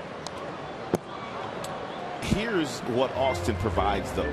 And you don't necessarily want to get hit by the pitch, but if you do happen to get hit, you're on first base. Takes off on the first pitch by Simone. He gets over to third on a ball hit deep into the outfield. Then he comes home trotting on the Cabrera big fly.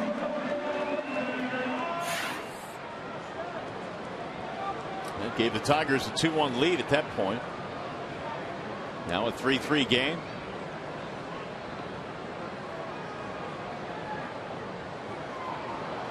Swing and a miss. It's a breaking ball again. Well, he's kind of gotten away from his fastball.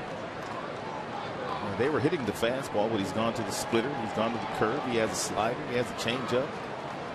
He's got good stuff. Tommy John surgery back in 2009. He spent 8 full years in the minor leagues before his first major league opportunity. Swing and a miss, and Jackson is out. Simone racks up his 5th strikeout of the game. That'll bring up Don Kelly. The one thing that they want him to do, look at the front shoulder. They want him to drive that front shoulder home and throw that glove toward home plate, which allows him to get on top of the baseball. And with that 6'6" frame he has, he can get some real nice running action down and in, as he did on that last pitch to Austin.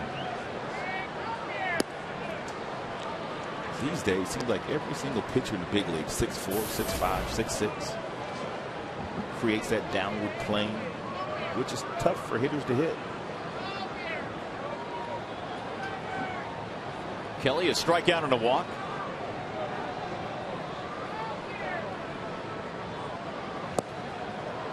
One and one on Don. He's been throwing a lot of those split-fingered fastballs to the left-handed batters. Not so many to the righties, but a lot to the lefties. 6'6", 230 is Alfredo Simon. He's built like he should be playing on Sundays. Absolutely. Here's the 1-1. Runner bluffs, and it's hit in the air toward left. Reimold goes back to the warning track, and the inning is over. Tigers get a run to tie it up.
Find the seats you want or sell the tickets to the games you can't make on StubHub, the official fan-to-fan ticket marketplace of the Detroit Tigers. Go to StubHub.com and choose your seats today. Well, we love you too. Thanks very much. Got a lot of folks tuning in tonight on Fox Sports Detroit, I'm sure. Good crowd here on hand tonight. It's a nice night. A little bit chilly, a little cool, but still a nice night for baseball. And a good game. It's a 3-3 contest. Rick Porcello back at the hill as we go to the 6th. Adam Jones leads it off. It'll be Jones, Reynolds, and Davis. The Tigers 3 runs, 5 hits. And the Orioles 3 runs, 9 hits. The 0-1. 1 ball, 1 strike.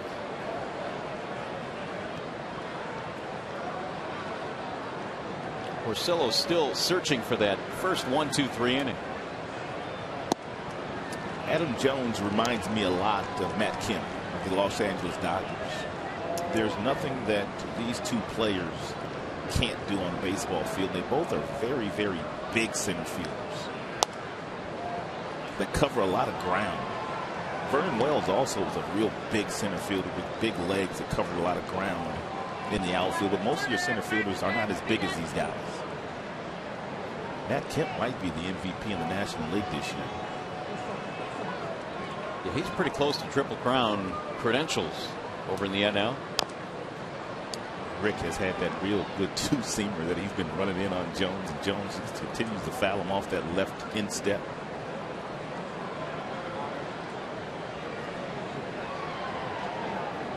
Adam Jones, a product of Morse High School in San Diego, California, the same high school that produced former big leaguers Mark McLemore, Sam Horn.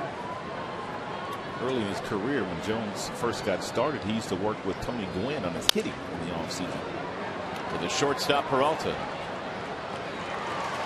1 gone. Let's go back to the studio for a game break. Here's John Keating.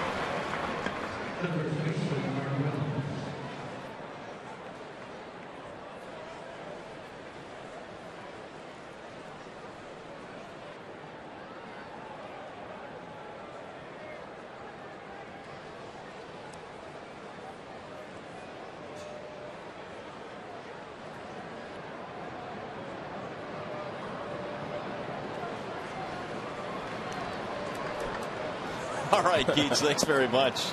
Without having seen that replay of Price on the double play ball, I bet you he lobbed the ball home. So many times you see pitchers on those types of situations, they just kind of lob it, and they lob it over the first baseman's head, they lob it over the catcher's head. That's why you got to throw the ball firm. Mark Reynolds, the batter. So that wild card's still up for grabs. The Red Sox rained out tonight against the Yankees. Red Sox probably hoping that they got rained out, try to set their pitching rotation up a little bit better because they don't have many guys in that starting rotation that are getting it done. What in the world happened to John Lackey? Well, it seems like ages ago when as a rookie he won Game 7 for the Angels in the World Series in 2002. Signed a big deal with the Boston Red Sox. I don't know. Just 2 years ago. Yeah. He has been trending downward, as they say, quickly.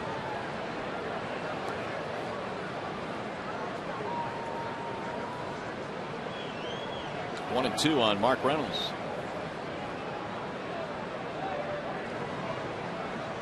Swing and a miss, and Porcello fans him. You know, the Red Sox have looked an awful lot like the stock markets. Look at what they've done in September. Trending down. Trending downward, definitely. And they had a big July. Huge August, too. Yep.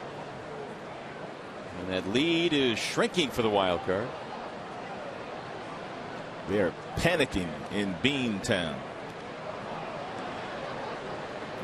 2 outs now. Here's Davis. Roll to the right side. Cabrera on the backhand. Porcello covers. And there's his 1-2-3 inning. We head to the bottom of the 6th. 3-3 tie.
Welcome back to the Coors Light 6th inning, and now it's time for the Coors Light freeze cam. Earlier, Santiago bidding for a hustling double, but left fielder Mr. Reimold not having any of that. He makes an outstanding throw to second base to the second baseman, Andino. He applies the tag, and Santiago was thrown out. That was the 34th outfield assist of the year for the Orioles outfielders.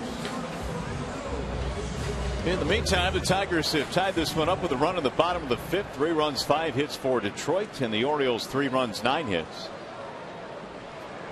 Tigers batting now in the bottom of the 6th inning. Alfredo Simon back to the hill. He has struck out 5 Tigers batters in this game. It's young Cabrera Martinez, the meat of the lineup. There's a ball high, 1-0. Delman tonight is 0 for 2. Fly ball, strikeout.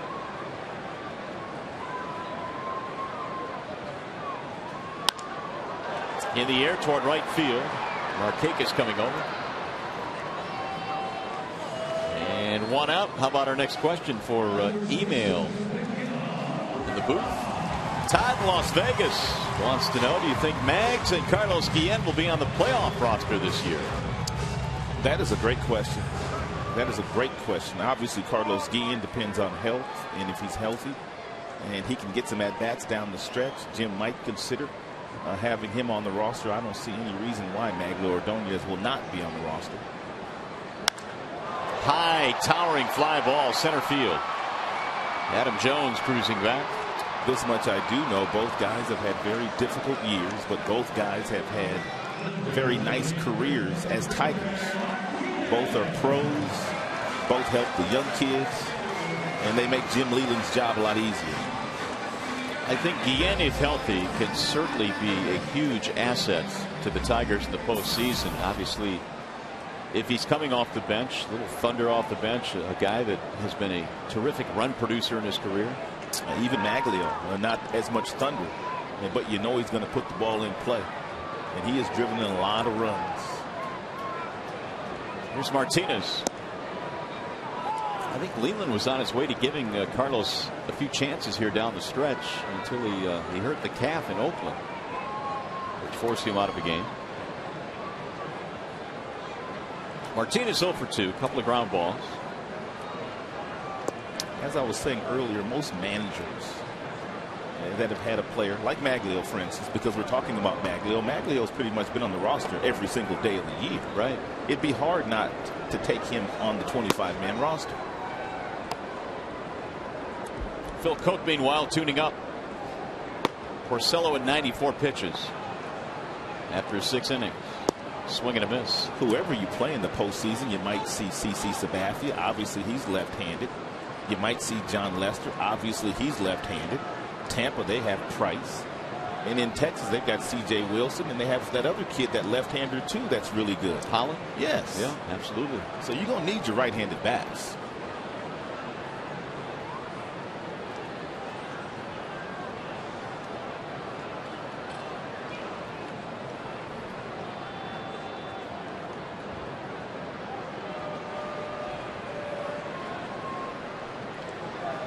One ball, 2 strikes.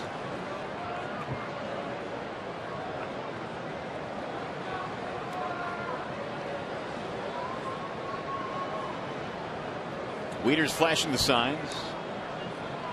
And Simon's 1-2. 2 balls, 2 strikes.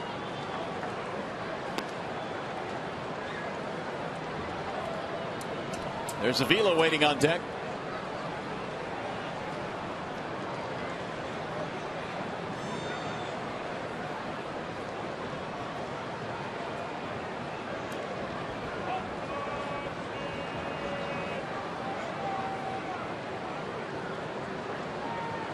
Simon ready with a 2-2 pitch. Here it is.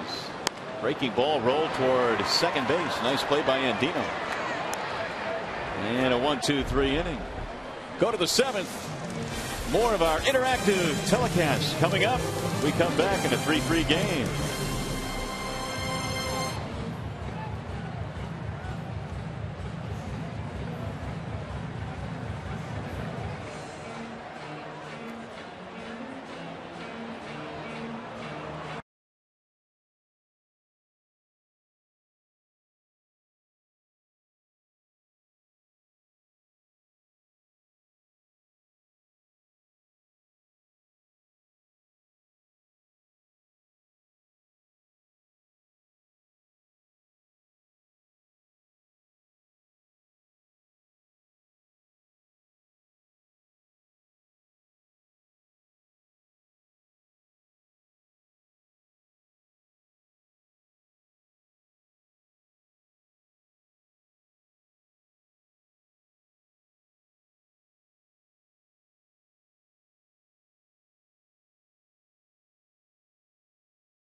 gear straight from the source at the Tigers.com shop. Well, it's a 3-3 ball game. Justin Verlander will get the call tomorrow. And yes, indeed, the postseason right around the corner. The Tigers are participating this year, as Jim Leland likes to say. We're part of the Elite Eight this year. Other spots still to be decided, but the Tigers are in, the Yankees are in. Just walking in the Tigers clubhouse today, we're sporting some new sweatshirts, some championship gear sweatshirts. I saw those. Those look really nice. Yes, they did. Swing and a miss. Nolan Reimold is leading it off.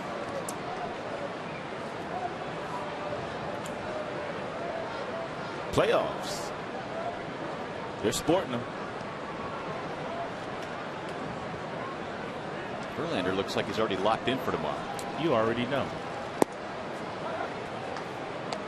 1 ball, 2 strikes on Reimold. He has been locked in for 33 straight starts. Has thrown 100 pitches in every single start this year. Fascinating. He's the only player in the majors to accomplish that. Look at that bottom note there. 56 walks and 244 strikeouts. That's about 5-6 to 1. That's down the left field line. It's a foul ball. He almost kept that ball fair. It had to be a couple of inches off the plate inside.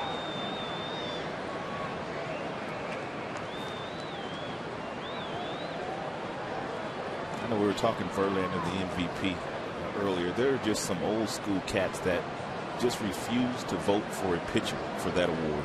But you know what? I agree with you, but I think some of them might be coming around.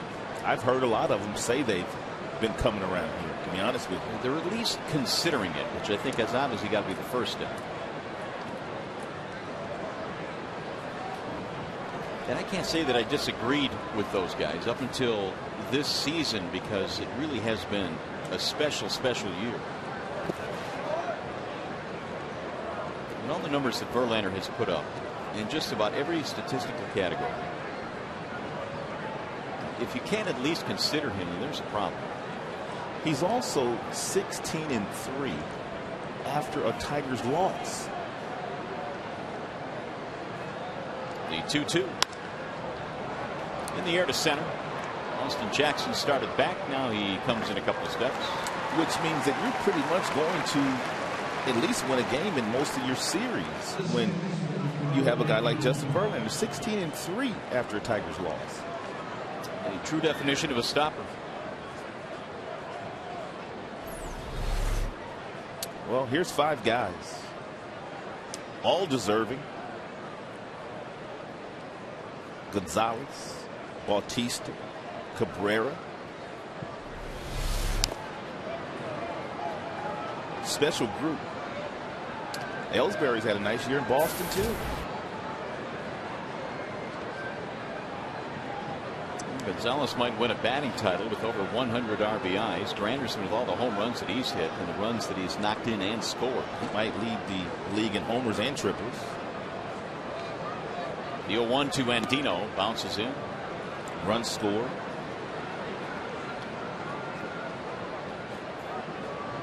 One ball, 1 strike. Porcello, as we just showed you a couple of seconds ago, has crossed the 100 barrier in pitches thrown. And all 5 of those guys that we showed you, the only one that does not have a chance of going to the postseason is Bautista. 1-2.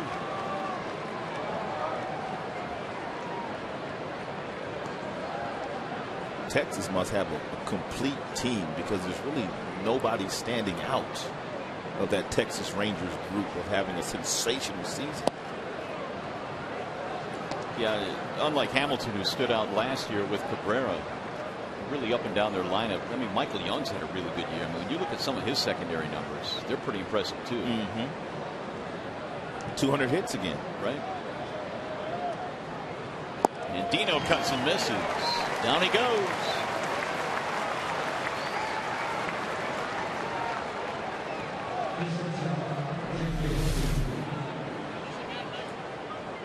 Porcello's kept the ball down today for the most part. It's a slider grip. You can see that the ball is all the way back into the palm of the hand, and that gets you that good downward movement on that pitch if you release it at the proper spot. Porcello now with 4 strikeouts. He has not been able to get J.J. Hardy out tonight. 3 hits. He had 2 hits last night.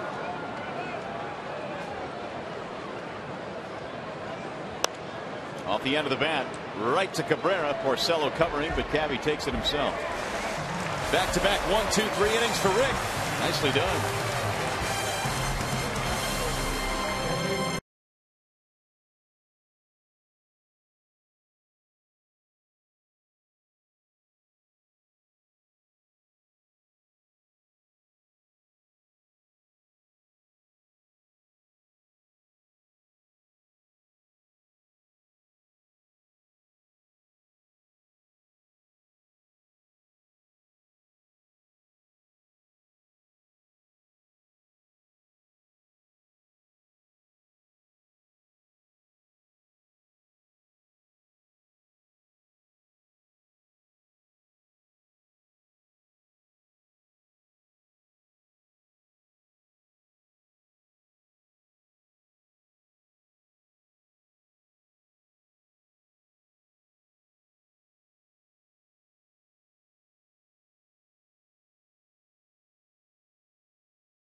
Here tonight over on Fox Sports Detroit Plus, you can interact with the Fox Sports Detroit girls.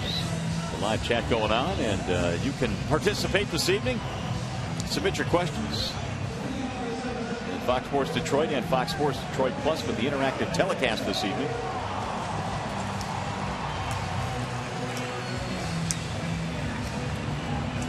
And it appears we've got another question coming to the booth. It'll be coming soon. And I'm sure Rod Allen will have the answer for you. We'll try. We will try. FoxSportsDetroit.com via Game Connect. We'll check it out. Porcello is done. Not a bad night. Only 3 runs, 9 hits. Here's Avila coming to the plate now in the bottom of the 7th. Simone will face Avila, Peralta, Dirks. In there for strike 1. Last 3 pitches he has thrown to Avila have all been that split-fingered fastball, and all 3 have been strikes. .298 batting average for Alex. He singled. That was back in the 2nd. And he shoots that one into left field. Base hit. That's why Alex has had such a great year. I just brought up the fact that Simone had thrown him 3 straight split-fingered fastballs. Most big league hitters would have been looking for that 4th one, but not Avila. He stayed on his fastball at 95 miles an hour and drilled it right past the shortstop, J.J. Hardy. Tigers have a legitimate chance of 4 guys finishing the season with 300 batting averages. That's pretty special. And a really good shot at getting 2 guys with 100 RBIs. Cabrera reached that marker tonight with a 2-run homer. There's Peralta. Johnny with a double and a double play ball.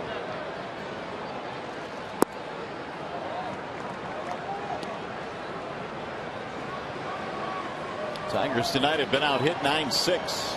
And Peralta's last time up, he drilled a double over the head of Jones in center field, which is difficult to do because Jones has tremendous range at that position.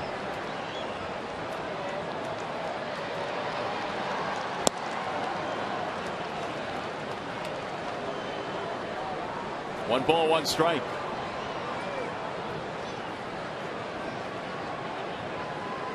Simone's pitch count still in decent shape, 84 pitches. Rick Porcello, meanwhile, throwing 7 innings of 3-run baseball tonight, which would qualify as a quality start. Grounded foul.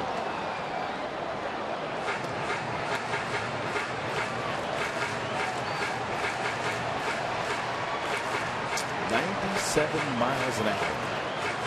A differential of 20 miles per hour on that split-fingered fastball he's thrown here today. But yet he comes in with a 4.9 record and an 1 average approaching 5. He's got some talent. Doesn't add up, does it? It does not. He's a mystery to Rick Adair, the pitching coach of the Baltimore Orioles. This might be a double play ball. Hardy and Dino, and there's a double play. Tigers have been hitting into a lot of double plays lately. Base is empty, 2 outs.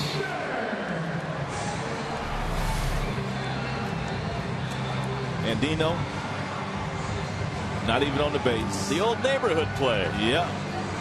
I'm in the neighborhood.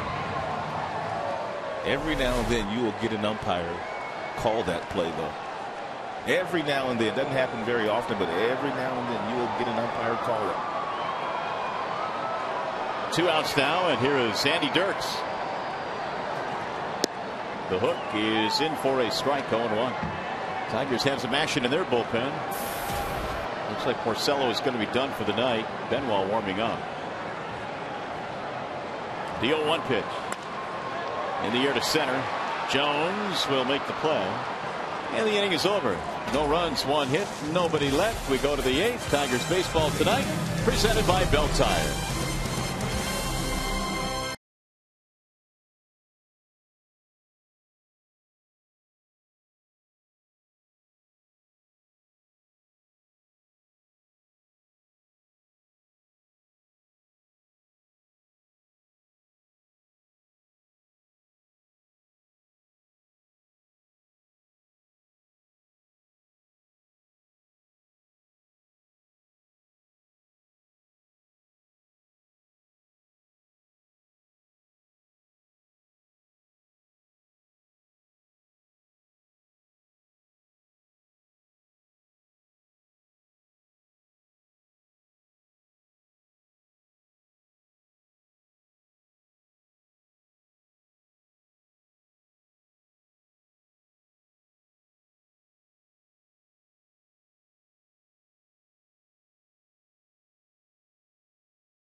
Valuable member out of that Tigers bullpen is Phil Cope. Left-handed, throws 95, occasionally gets up to 96. Really good breaking ball, and he might show you a changeup every now and then, but since he's gone back to that bullpen, very few changeups coming out of the hand of Phil Cope. 107 pitches tonight for the starter Rick Porcello. He gives way to the bullpen as we head to the 8th inning. 3 runs, 9 hits for Baltimore. 3 runs, 6 hits for Detroit.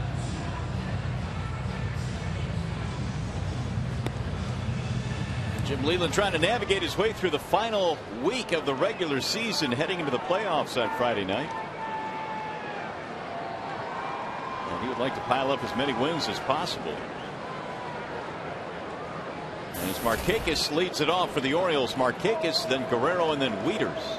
Well, the Texas Rangers are winning their game in the 4th inning over the Seattle Mariners 3-0.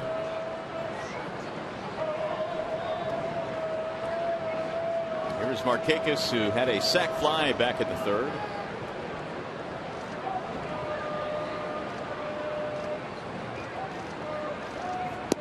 Breaking ball dips in for strike one.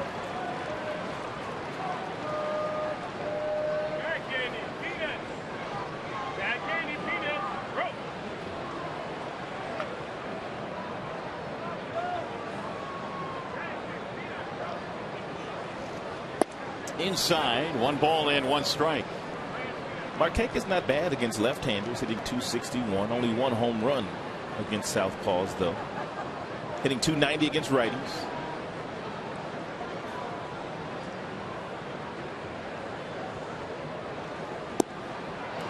One and two. Porcello finishes this game with 7 innings, 3 earned runs, 4 strikeouts, only 1 walk. They call that a quality start in the big leagues. It qualifies.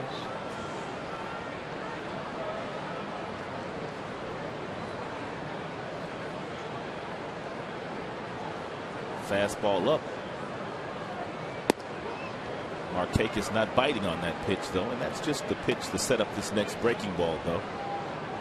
Phil has already thrown 2 really good breaking balls to Marquez. So you change his eye level by going up, or you can simply go with another fastball if you'd like to do so. But they're going to that breaking ball. Toward left field, slicing. Into the seats. We were talking about Fister a couple of days ago in Kansas City. And every single pitch that Fister throws, he's already looking ahead to the next pitch. He's not the only Tiger that does that. Verlander does it too. But they'll throw you one pitch knowing that they're throwing that pitch to plant a seed in your mind to get to the next one that they want to get you out with. The 2-2 is right past Cope.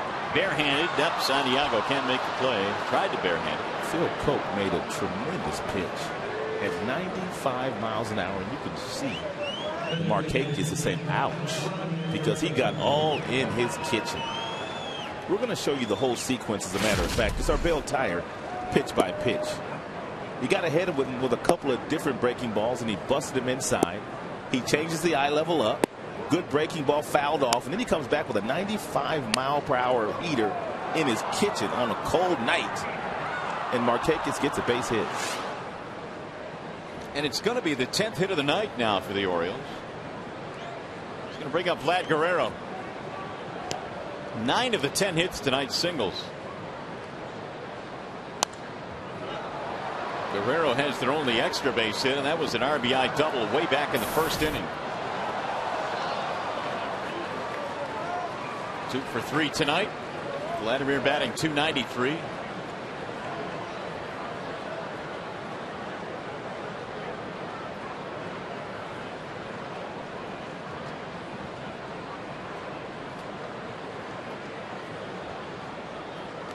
Vladimir has grounded into 21 double plays this year.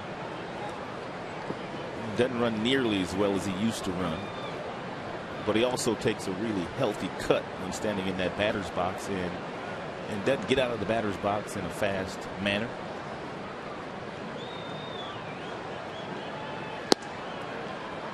One ball, 1 strike. All players eventually have time catch up to them and their skills diminish, but Guerrero, well, he is still an imposing figure in that batter's box. Could still hit. And he's got some range with that bat, from the bill of that cap to his shoe tops and everything in between. Look out, Wayne Kirby. He almost get picked off? Yeah, he did.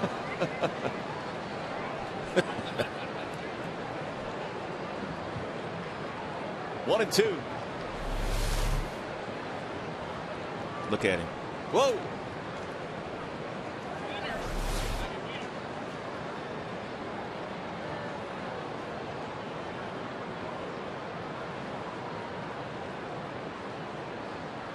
And a bluff by Coke. Infield hit for Marquez, leading things off here in the 8th.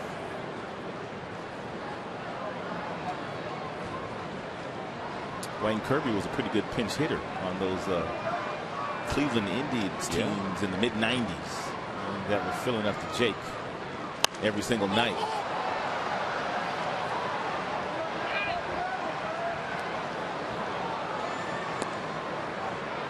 takes a special talent to be able to pinch hit and do it well. Well, usually you're called upon late in the game, and you're usually going up against either the setup man or the closer, or you're going up against a starter who's been dominant and no one else has been able to hit him. It's a thankless job. It sure is. And those that can do it well are very valuable.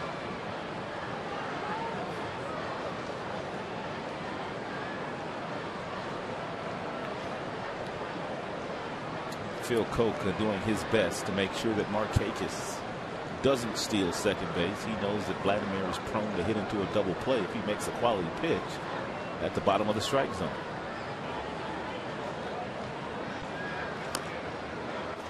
Barely staying alive. 1-2 the count stays on Vladimir.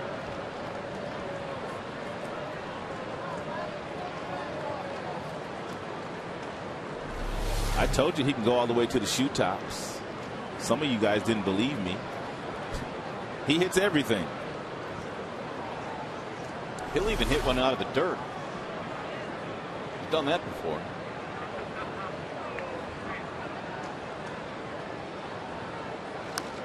And another one that's fouled off. Guerrero's career has spanned from Montreal, where it began, to the Angels. Texas last year. Helped the Rangers get to the World Series with 115 RBIs last season.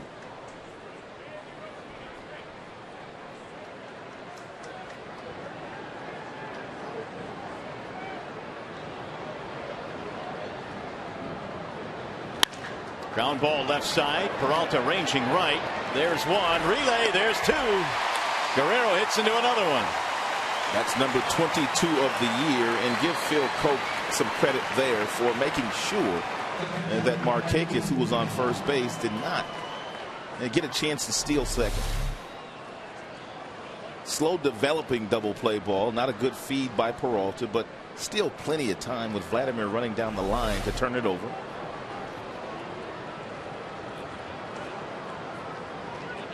Two gone now for Matt Wieters with the bases empty. We're in the 8th inning of a 3-3 tie. Game 2 in this series. Wieters batting right-handed for the first time here tonight. Told you I played with his dad when I was in the Chicago White Sox organization way back in 1980 is the year. His dad was a pitcher and big too, just like Matt. Have you ever caught up with Matt and told him about that? Yes, we talked about it. The 0-1. 1 ball, 1 strike. When we were in Baltimore, we were talking about it a little bit. We played in Glens Falls. I was only there for about 31 days. I went up to AAA that year, but we were teammates. The 1-1. Popped him up. On the infield, who wants it? Cabrera does on the grass. And the inning is over, so Koch does a nice job. Gets up a hit, but got a double play ball.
2-run shot, 8th consecutive season now with at least 100 RBIs. J.J. Hardy, big series, 5 for 9. And Vladimir Guerrero passing Reggie Jackson for 81st all-time on the hit list with 2,585 hits. Here's the final email to the booth. It is courtesy of Todd from Ferndale, Rod, who wants to know which team would be a better first-round matchup for the Tigers, Boston or Tampa? And I have a feeling I know what your answer is going to be. Oh, Boston, without question. Tampa has the second best earned run average in the American League. They've got 5 legitimate starters that can shut you down on any given night. And the Boston Red Sox right now are scuffling in the pitching department. They are 10th in the American League. I would tend to agree with everything you said. That pitching of the Rays, especially in a playoff series, would tend to scare you a little bit. Jim was talking about that Tampa staff yesterday, and he continues to talk about that Tampa staff about every other day. And he said that was the turning point, in his opinion, to the team's run of success, which allowed them to take over the Central when they went to Tampa and took 3 of 4 against that staff. It is Santiago, Jackson, and Kelly here in the 8th inning facing Alfredo Simon, who is still out there. Tigers got to him in the 5th to tie it up, but they have not scored since. Only 91 pitches so far by Simon. That would be number 92.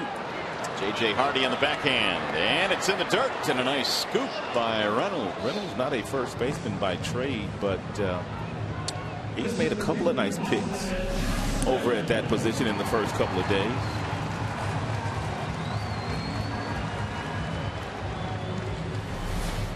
And a good play there. One gone. I guess it's a lot easier to make the transition from third base over to first base than it is to go the opposite way, first to third. Jackson hit by a pitch back in the 1st inning, stole a base, scored a run on the Cabrera homer. It's almost like you see a lot of infielders that can play outfield, but very few outfielders can play infield. 0-2.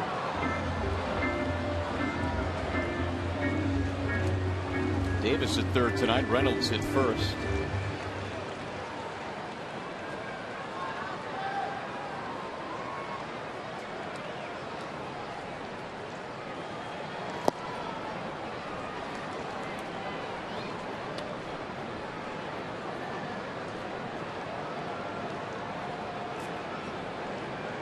One and 2 the count.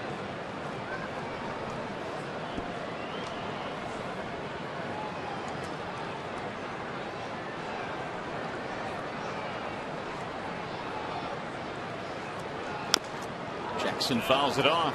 Stays alive. Tigers tonight have been out hit 10-6. Orioles got 3 early runs, 1 in the 1st, 2 in the 3rd, but have not scored since. Rick Porcello settled in nicely with a quality start, his 4th consecutive quality start. And then Phil Coke came on to throw a scoreless 8th. There's some action in their bullpen. Willie Ayer is warming up.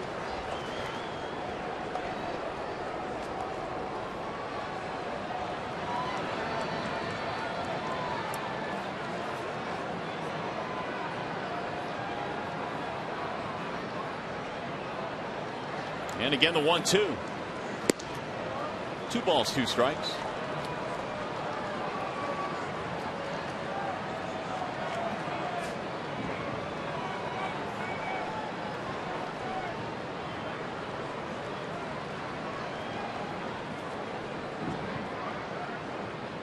Jackson trying to get something started here with 1 gone in the 8th.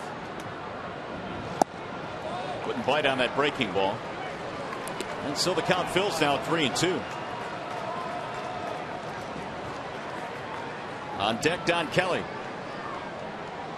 Tigers RBIs tonight, 2 for Cabrera and 1 for Santiago.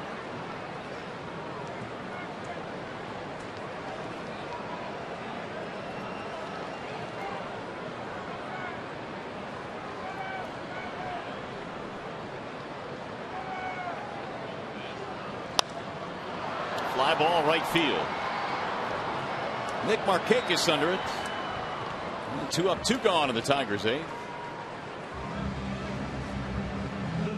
And that'll bring up Don Kelly. So Simone has done a really good job tonight as well. Not too many stressful innings either. He had an 18-pitch fifth and a 19-pitch first.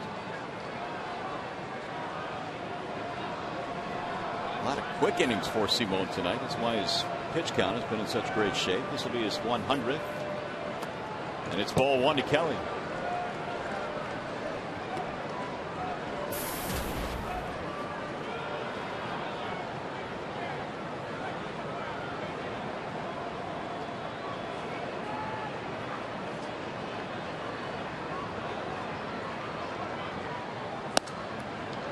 Two and 0 the count on Don. Kelly tonight with a walk. More activity in the Detroit bullpen. Benoit is warming again, and Jose Valverde is watching the action. Along with Mike Rojas, bullpen coach. Good baseball family, the Rojas's. 3-0. Cookie Rojas, the dad. I think he does some Florida Marlins broadcasting these days. He does. Mike's brother Victor, one of the television voices of the Los Angeles Angels. Yep. Here's the 3-0. It's in there for a strike. 3-1.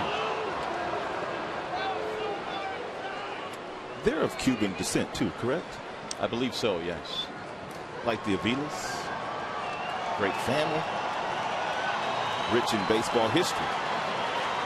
The 3-1. In there, a strike. 3-2.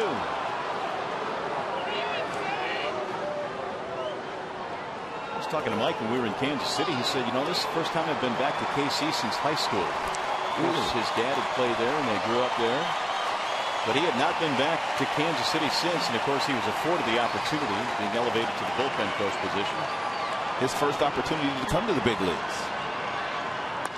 Ground ball, diving stop at first by Reynolds. What a play. He playing first base like he's played it a long time. Looked like it might have been a double. Not so. A 1-2-3 inning for Simone. That means we go to the ninth.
Of course, the Tigers trying to beat Texas for the second seed in the American League. Second best record right now. They're both 90 and 66. And Texas closing in on the West Championship, but the wild card still available. The Yankees and the Tigers have punched their tickets to the postseason. Got a new third baseman now for the Tigers. Brandon Inge coming on. And he'll replace Don Kelly. And the new pitcher as well is Joaquin Benoit. He's been tremendous this year. He got off to a little bit of a slow start in his first tour of duty in a Tigers uniform, but since about the 23rd of May, he has been outstanding. And Benoit facing Adam Jones to lead it off here in the ninth. It'll be Jones, Reynolds, Davis.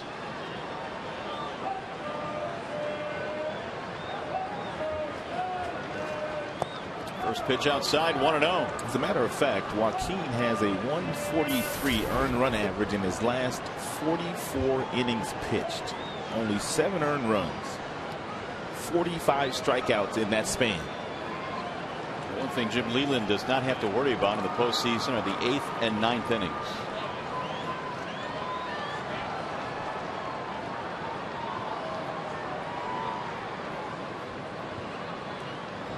Here's the 1-0 pitch. There's a strike on Jones, 1-1. Joaquin was the first of several setup men to be given 3-year contracts in the offseason. And he was the first one to sign. Jesse Crain got a 3-year deal from the White Sox. Matt Guerrier got a 3-year deal from the Los Angeles Dodgers. Scott Downs also signed a really good deal. He left Toronto. So setup men were getting lots of really good deals last year. Usually those 3-year deals go to your closer. Here's the 2-1. I guess in some ways that illustrates how important the 8th inning is. Just as important in many cases as the 9th inning. Everyone likes to talk about Joaquin's fastball, but he's got that Vulcan changeup that he just threw there. Jones, that's a tremendous pitch. And you're absolutely right about your comment. Setup men are very valuable these days. And the 2-2. Inside and high, 3-2 on Adam Jones. You want to make sure you don't walk him. Walks late in games are not good. You got Mark Reynolds with his big power waiting on deck. Well, you know he wouldn't be bunting, but Jones would probably be trying to steal.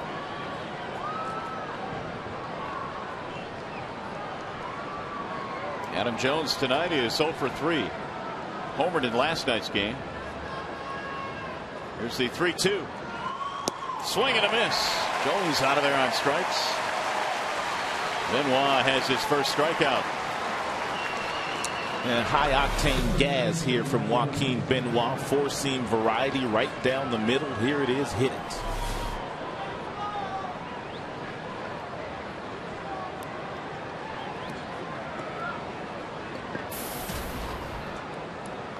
Here is Reynolds now with 1 out. 1 for 3 tonight.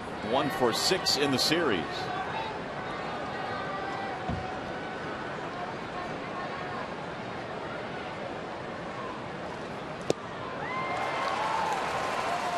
Going 1. Benoit works at a very slow, methodical pace, as does the closer Valverde, but they've been getting it done all year.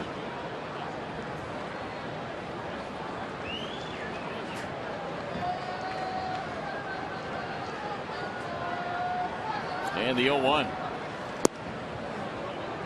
Off speed, missing outside. 1 ball and 1 strike.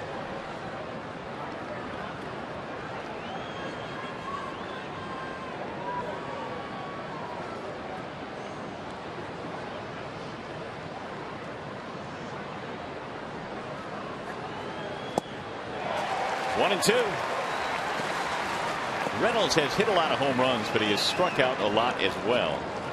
There's that Vulcan changeup. You can see when he brings it out of his glove, he has his middle finger and his index finger spread on the baseball like it's a split-fingered fastball, but that's how Joaquin throws his changeup.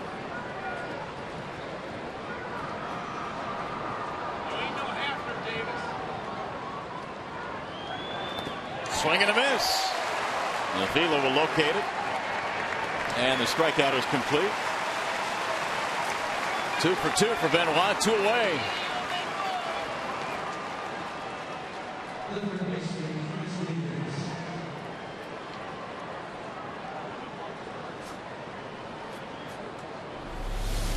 Take a look here. This is a changeup, and you talk about the index finger and also the middle finger, and you can see that there's an opening there, and it's different from most guys' changeups that throw the circle changeup. That Exmo is brought to you by SVS Vision.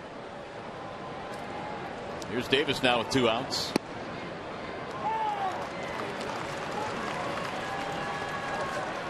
He is hitless in this game, 2 out of 7 in the series. Strikeout, pop up, ground out for Chris Davis.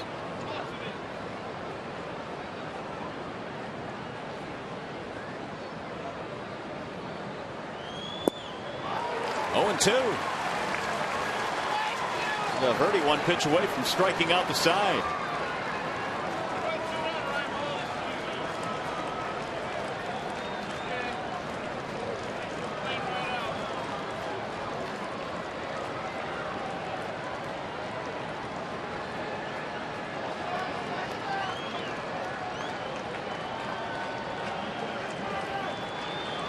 Swing and a miss. He struck him out.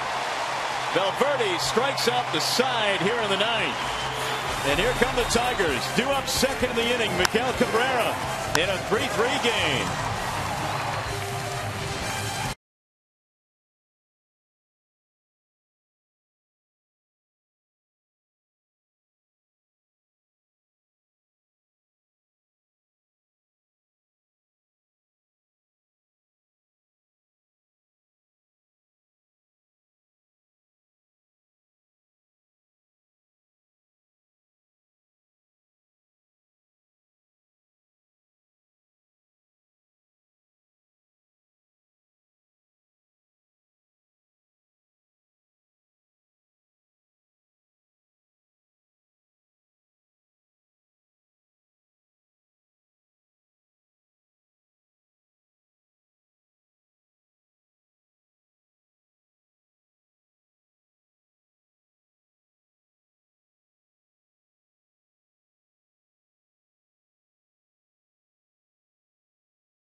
The playoffs for live post-game shows following each Tigers playoff game.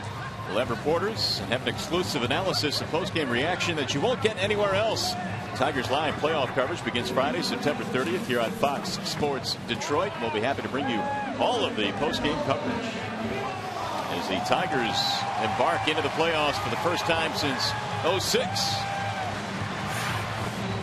New pitcher now for the Orioles. Jim Johnson comes in. And Jim Johnson's got some really good stuff. He has a 2.66 earned run average, 56 strikeouts, 19 walks, and 88 innings logged so far this year for Buck Showalter's Orioles. Here is Delman Young to lead it off. He is 1 for 2 against him career. And Johnson has a real good fastball, and Delman Young has really quick hands and lights up good fastballs. Therefore, first pitch is a breaking ball. 0-1 on Delman Young, who tonight, a couple of fly balls and a strikeout. Here's the 0-1 pitch. In there, a strike 0-2.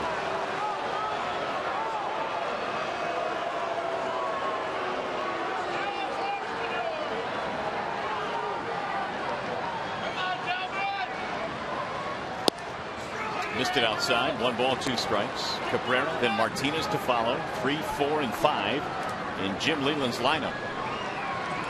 Sounds like a winning combination to me. I would agree. Off the end of the bat. Simone finished with 8 strong innings, 105 pitches. He gives way to the bullpen. There's Caddy waiting on deck.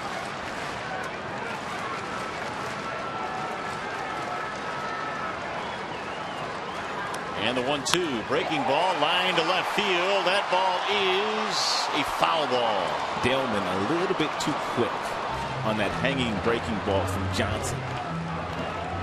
And the reason why he was too quick is because Johnson has a 95-mile-per-hour fastball, so that's what you have to be ready for. And the bat speed of Delman just caught it out in front at an angle that allowed that ball to hook foul.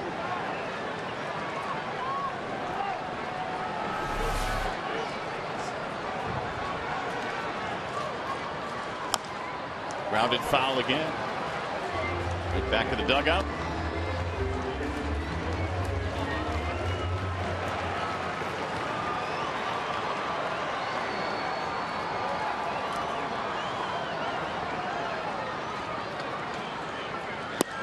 Checked it. 2-2 on Delman Young. Orioles have not scored since the third. Tigers have not scored since the fifth when they tied it at 3. Crowd getting into it now. In the air, right center field. Markakis, one gone.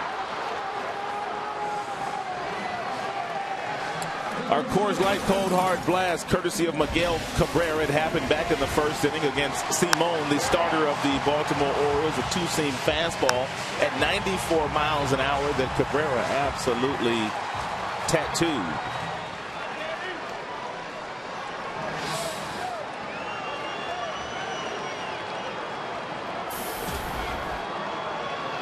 So Cabrera, with a home run in his back pocket, shoots one in the air to shallow right. It's going to drop. Base hit.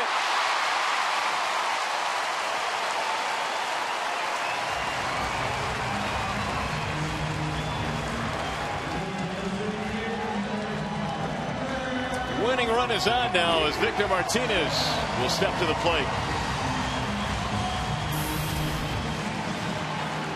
Anybody but Cabrera who doesn't have real good speed, Jim would be pinch running right now, but he's not going to take Cabrera out of this game. This game goes extra innings. He wants to make sure his big fella is still there.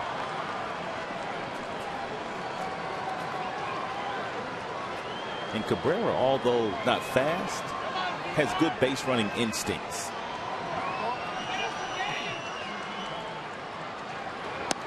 Ball 1.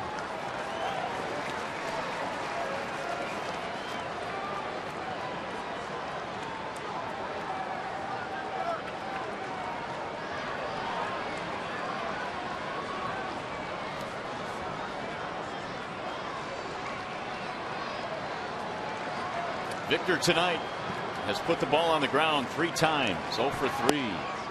Johnson misses outside. 2-0 on Martinez, who has worked himself into a fine count.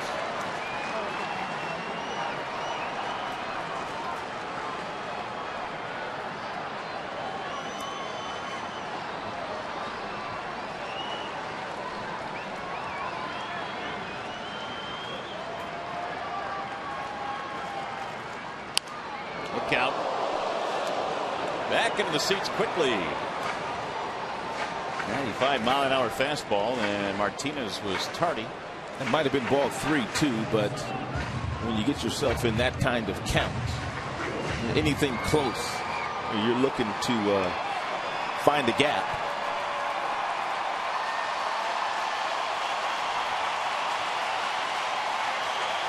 $38,623 in the ballpark tonight. Looking for a walk-off win. That one missed. 3-1.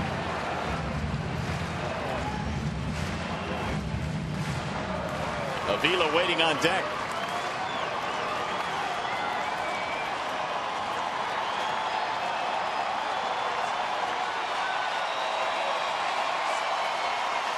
Cabrera at first with 1 out.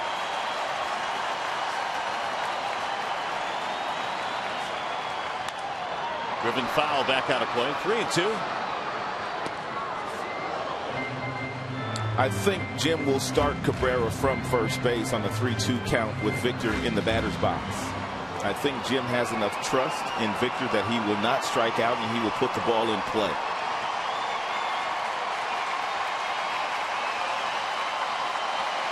And if Victor finds a gap with the runner going, could end the ball game.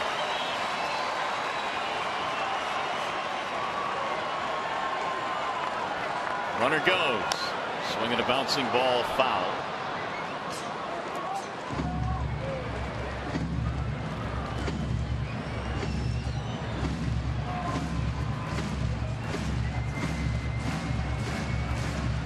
Three and two on Victor Martinez. Inning started with Young flying out to right, and then a bloop single for Cabrera.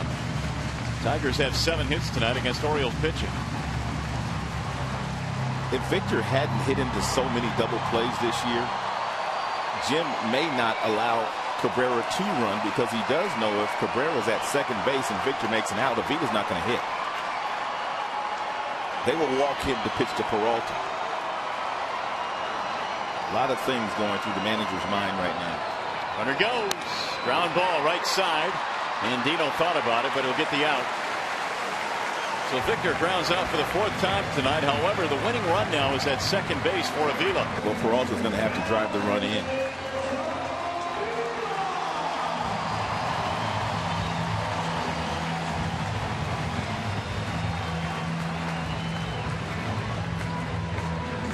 Alex tonight, 2 hits, both singles. 2 of the 7 Tigers hits. Johnny has been awesome this year, though, in these types of situations. So Avila will get the intentional pass as Buck Showalter holds up 4 fingers. That was part of that risk factor that I was just talking about. And had he not started the runner, then the inning's over. Right. You get the double play anyway. So, I mean, it didn't really matter. But as you say, Peralta has been really good in these situations, especially with 2 outs. And he'll get a chance to end the ball game after the intentional pass is completed.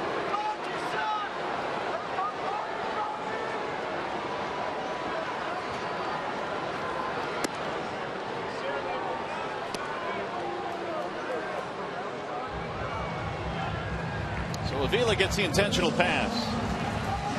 And if you've watched the last couple of games, you know that even if it is a base hit into the outfield, the outfielders of this Baltimore Orioles team can really throw. A combination of 34 outfield assists. And they've already thrown out a couple of Tigers base runners in this series. And you saw Jim Leyland motioning with his hands to Cabrera to get a big lead. You have to get off of there.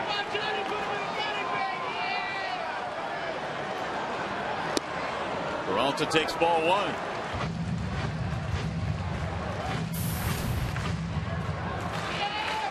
.311 this year with men in scoring position for Johnny. Had a double, scored a run in the 5th. Cabrera the runner at second, Avila at first. Grounded foul. 1 ball, 1 strike.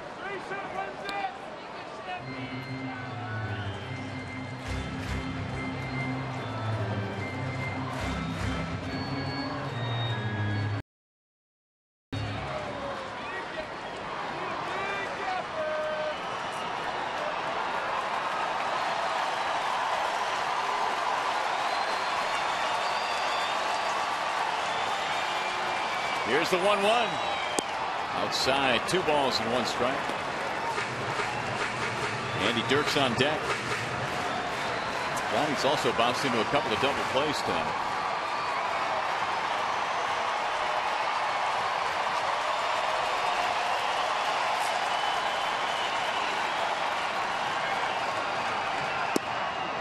Strike called, and it's 2-2 on Peralta. Peralta didn't like it, and it looked low, but Chad Fairchild felt like it was high enough.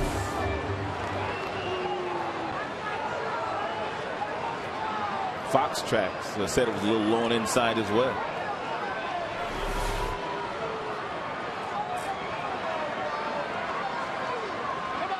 Johnson in a jam here in the 9th. 2 on, 2 out. And he got him, strike 3. Peralta is caught looking, inning over. No runs, 1 hit, a walk, 1 left. They go to the 10th.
Jerky all season long. Jack Link's beef jerky. Feed your wild side. I'm getting a little hungry. Might have to get a little Jack Links up here. Getting to be that time. A little bit late. 3-3 game. Benoit had a spectacular 8th inning. He struck out the side. He got Jones on a 95-mile-per-hour fastball. He got Reynolds as well. And then for good measure, he also struck out Davis with a really good heater. So Benoit with a 1-2-3 ninth, and now Valverde here in the 10th. 72 games this year Valverde has been in. Outstanding earned run average. You know about the saves and the save opportunities, and Valverde, had it not been for his numbers in non-save situations, we'd be talking about him in some postseason awards. Yes, we would. Well, his job right now is to get this thing to the bottom of the 10th inning in a tie. It is 3-3. It'll be Reimold to lead it off. Then Andino, and then Hardy. 3 runs on 10 hits for the Orioles. Tigers 3 runs, 7 hits. Reimold is 1 for 3 in this game. 0 for 1 career against Valverde. Here's strike 1. You don't see Valverde throwing many fastballs at 91 miles an hour. Most of Valverde's fastballs are in the mid-90s. I don't know if that was by design or what.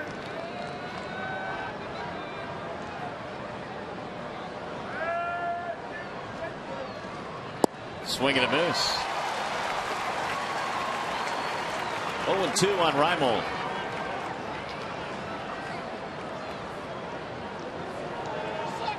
This much we do know. Jim could use as many pieces to that bullpen tonight as he wants, because he knows he has Verlander on that mound tomorrow night, and usually when Verlander's on the mound, JV doesn't need a whole lot of help. Swing and a miss, and Reimold is out of there. Tigers bullpen has 4 straight strikeouts.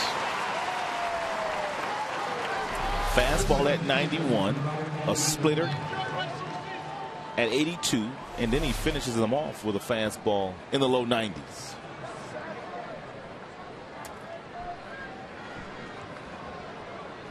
Eight strikeouts for Tigers pitching tonight. Here's Andino.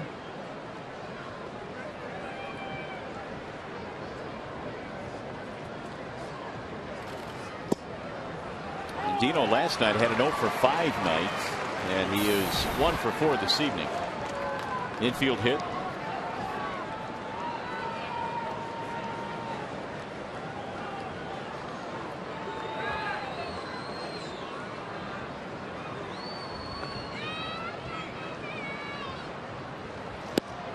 Ball high, 1 ball, 1 strike.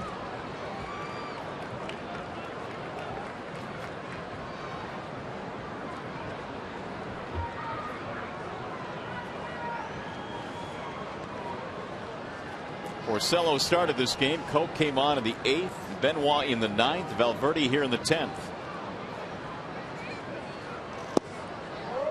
Strike call. I told you Valverde with his 47 straight saves converted. It's the longest such streak during a Tigers season in history. And Willie Hernandez converted 32 straight saves back in '84. That magical season for Detroit. Valverde blew right past that. Yeah. He didn't even stop. Todd Jones, the only other Tiger that has saved 40 or more.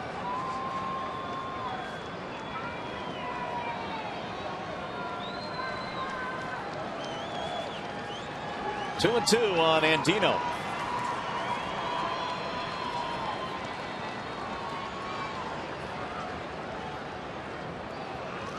Inside, 3 balls, 2 strikes. J.J. Hardy lurking on deck.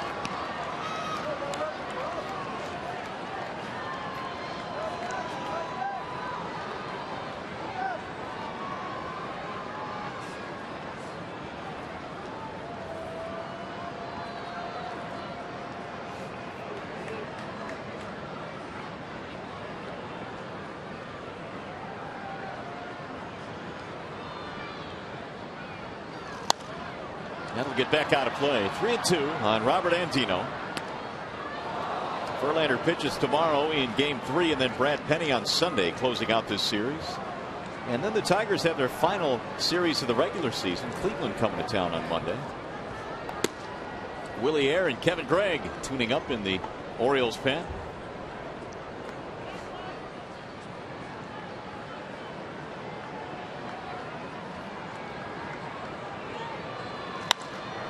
In the air to center. Jackson coming over. 2 gone. Time now for the Farmers Insurance report card tonight. J.J. Hardy's 29 home runs are third among Orioles shortstops. Cal Ripken and Miguel Tejada. Ripken 34 in 91. Tejada 34 in the 2004 season. And J.J. with 29. The 29 represents a career high for Hardy.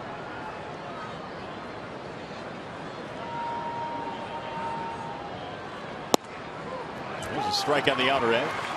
Tigers bullpen in this series, 8 2/3 innings, 1 earned run with no walks. And in that stretch, only 4 hits allowed.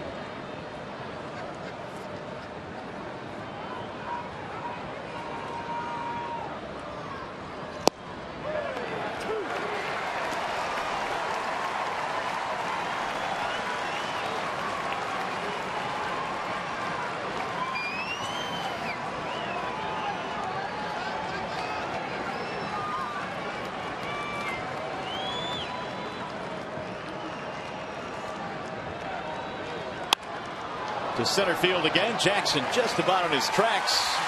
And Valverde has a 1-2-3-10. Tigers trying to win it in the bottom of the 10th.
Side windows for a free and home estimate. Call 1-800-521-7800. And by your Metro Detroit Chevy dealers, visit ChevyDetroit.com to see why Chevy drives the Motor City.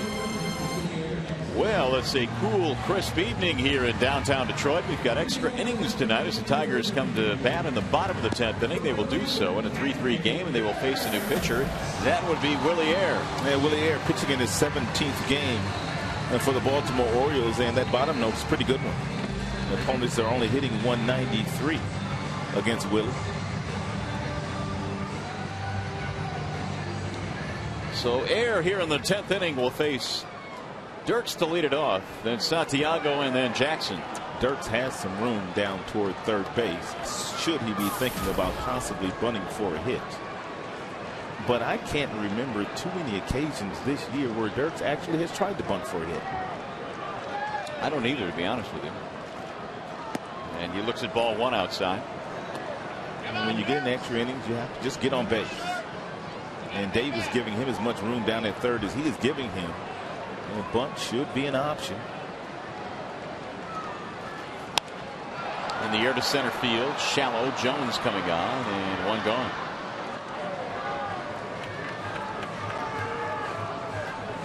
going to bring up Santiago.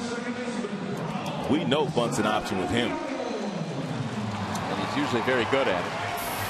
And if he does bunt, he needs to take it down toward first base and make Reynolds field it. Reynolds is the third baseman by trade.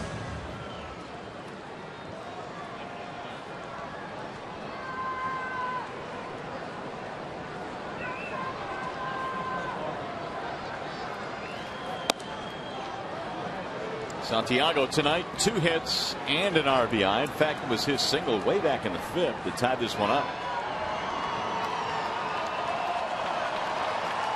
Air replaces Johnson, who replaced Simone. Simone throwing 8 strong innings tonight for the Orioles. He looked good. Had a good two-seam fastball in the mid-90s. Good curve, slider, and a splitter. Ryan Perry tuning up in the Detroit bullpen.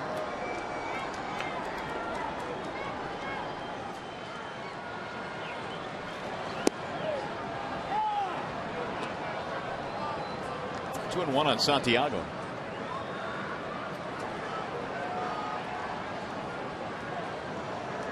Willie's brother Scott Air, also a big league pitcher. There's a ground ball to second. Right at Endino. 2 gone. Endino's been busy in this game. He has had a lot of ground balls. He's going to break up Austin Jackson.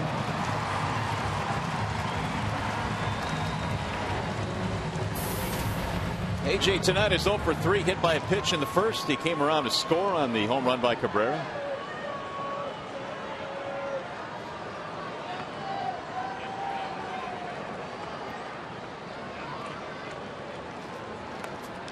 That one goes to the backstop, 1-0.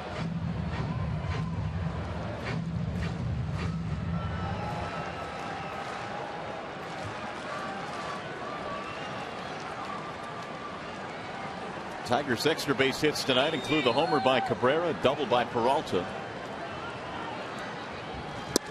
Checked it. Missed inside, 2 balls, no strikes.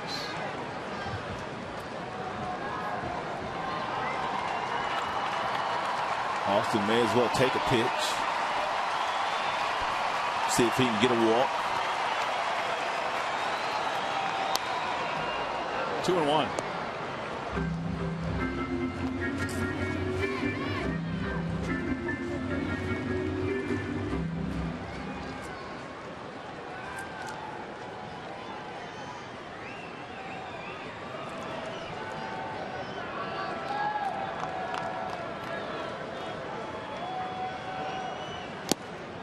Make it 2-2 now, Jackson. Tigers had a chance in the 9th. They had 2 men on with 2 men out, but Peralta struck out. And now nothing going so far, at least here in the 10th, with 2 out, nobody on. And the 2-2. Swing and a miss. He struck him out. Jackson is gone. It's a 1-2-3 inning for Air. Let's go to the 11th.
Jerky all season long. Jack Link's beef jerky. Feed your wild side. Well, we're headed to the 11th inning here at Comerica Park. 3-3 ball game. 3 runs, 10 hits for the Orioles. The Tigers 3 runs, 7 hits. And neither team with an error tonight. Tigers go right back to the bullpen. Ryan Perry will get a chance to pitch. And Ryan Perry got some work in last night's game as well, but only threw 15 pitches. Perry threw a 1-2-3 7th, a 1-2-3 8th. And to do that with only 15 pitches is tremendous. Nick Markakis will lead things on. And he looks at strike one. So from the bullpen tonight, Koch, Benoit, Valverde, and now Perry.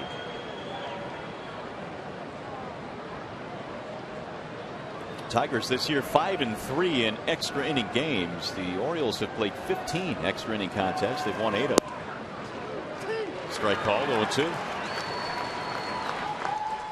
Tigers with only 8 extra inning contests. That's not that many.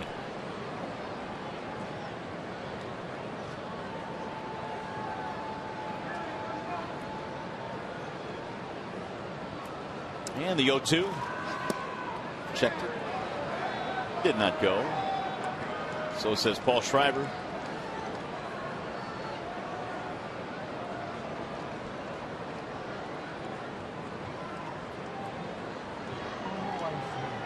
Tigers looking for their first run since the 5th inning. The Orioles since the 3rd inning. Driven down the right field line. That looks like trouble. That ball is down. It's up against the wall. Markakis is on his way to second. And he is in with a leadoff double. His second hit of the night. That was somewhat of an awkward swing by Markakis. It appeared to be a breaking ball down and in, but look at it like a half swing, so to speak. We're really making sure that he kept that ball fair. A lot of times left-handers will hook that ball foul, but the angle that he took with his bat allowed him to hit that double off the gate.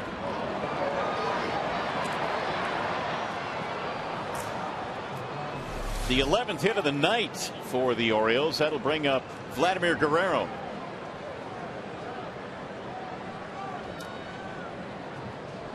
Two hits tonight for Vlad, including an RBI double way back in the 1st. Ball 1. And Vladimir Guerrero's next hit will tie him with Julio Franco as the most hits by a Dominican-born player.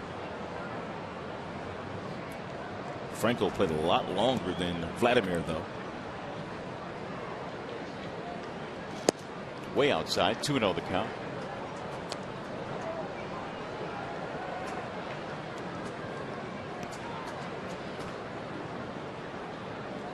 Guerrero now with 62 RBIs.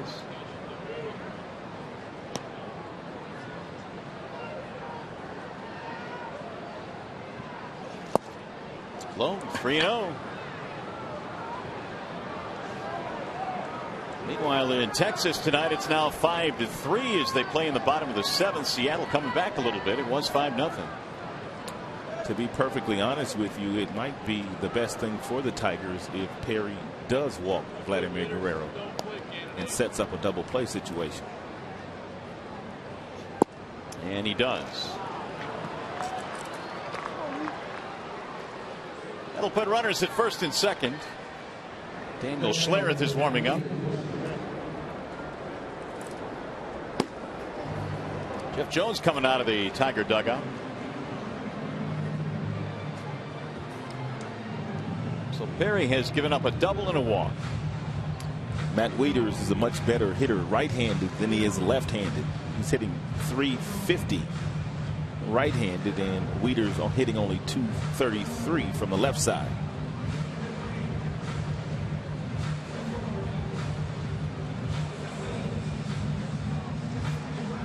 So in a 3-3 game here in the 11th, the Orioles have 2 men on. So Guerrero's out of the game. They'll get a pinch runner into the contest. Kyle Hudson. And if you're wondering about sack bunts by Wieters, he has none of those.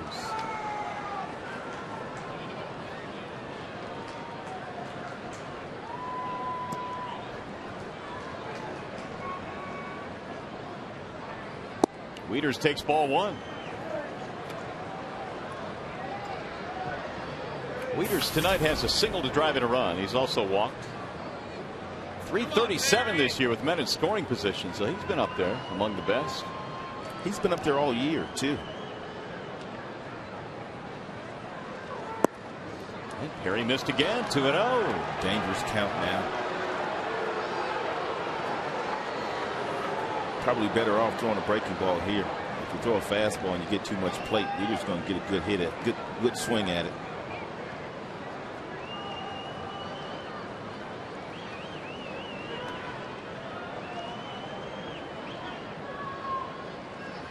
Ground ball, and it's gloved at first by Cabrera. Throws to second one. Relay! They got themselves a double play, and that was a tough one. It's the main reason why he pitched around Vladimir Guerrero with the base open to create the situation, but then you have to make the pitch to get the ground ball, to get the double play. Nice feed by Cabrera. Nice job by Ryan Perry getting there to take the return throw from Johnny Peralta. The 13th double play this year now that Wieters has hit into. That'll leave a runner at third with 2 outs. 2-0 count too. So Markakis stands at third, and Jones will try and get him in with a 2-out hit.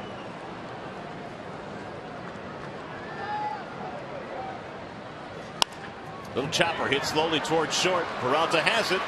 And the inning is over. How about that? Perry pitches out of a jam. We go to the bottom of the 11th.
Now as Ryan Perry pitches out of a jam in the top of the inning.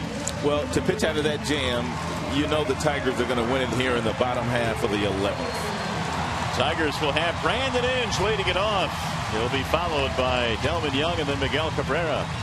Some of Brandon's brightest moments this year in a Tigers uniform have been in these types of situations. Inge's first at bat in this game. He took over defensively a couple of innings ago for Don Kelly at third base.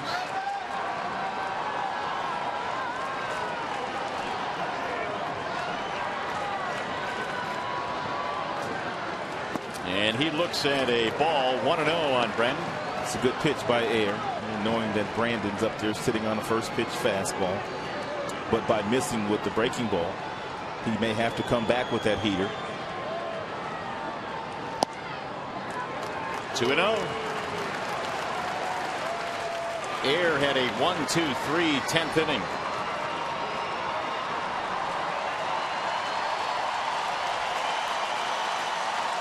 And the 2-0 outside. 3-0.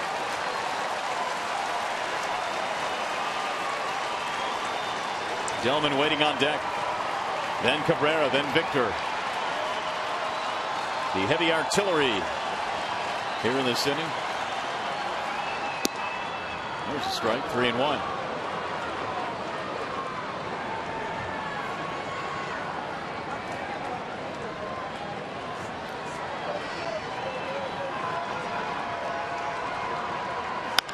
Ground ball, foul, third base side. Fill it now, 3-2.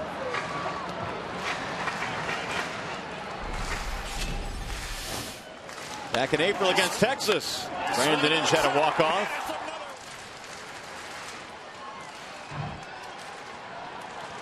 And a flying flip at home plate as well.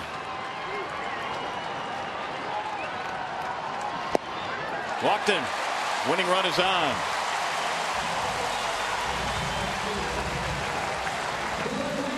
Now to bring up Delman Young. Danny Wirth is going to come on a pinch run.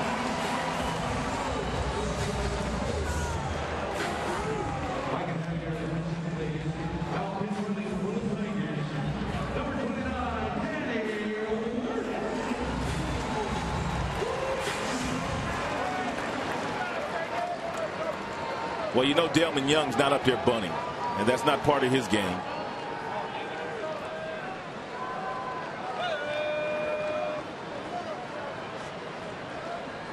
Young is hitless tonight. He's hit 3 fly balls and has a strikeout.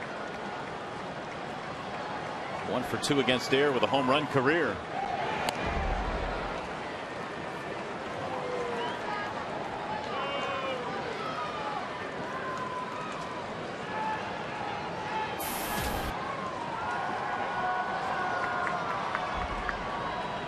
Three runs, 11 hits tonight for the Orioles. 3 runs, 7 hits for Detroit. Buck Showalter not quite sure whether Delman's up there bunting or not.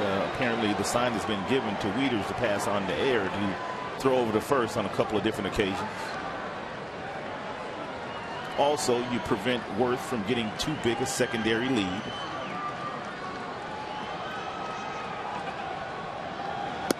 Ball 1.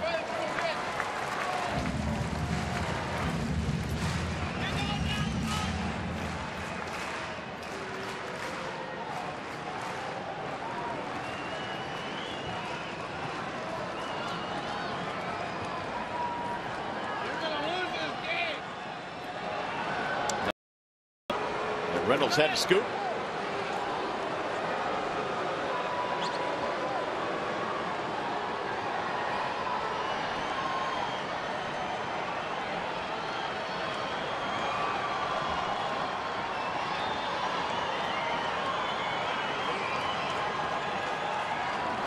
Outside. 2-0 on Young.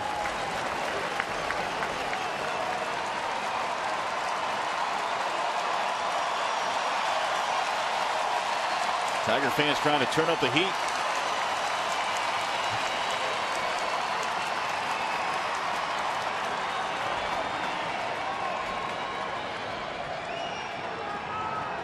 Here's the 2-0. We had a rip, fouled it straight back, 2-1.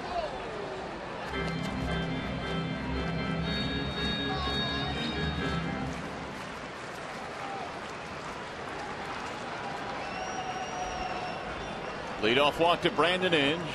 Danny Wirth has come on to pinch run.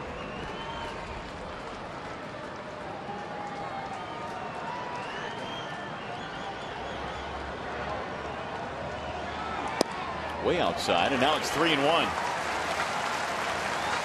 Air is trying to put himself in a situation where he's going to have to pitch to the big fella. Yep.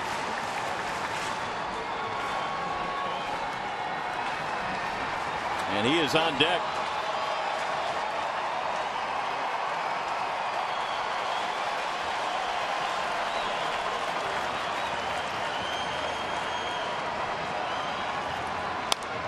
Popped him up. Get out of here. Foul ground. Wieters with plenty of room for the out. And the runner holds. 1 gone.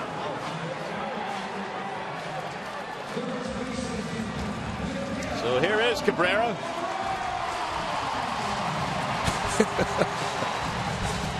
Buck's not a good feeling. Trying to figure out what do I do. Now I saw Buck walk Barry Bonds with the bases loaded when I was broadcasting games for the Arizona Diamondbacks, and he put the winning run on third base by doing so. He walked in a run. Well, that's the type of hitter Barry Bonds was. They scared you definitely. And Cabrera's the same type of hitter, but he's going to pitch to him here. Breaking ball fouled away, 0-1.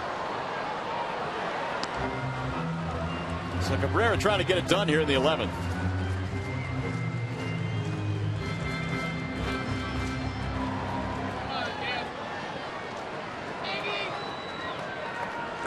Worth has some speed and does have the ability to steal a bag, but Jim knows if he allows him to run, Cabrera will not hit.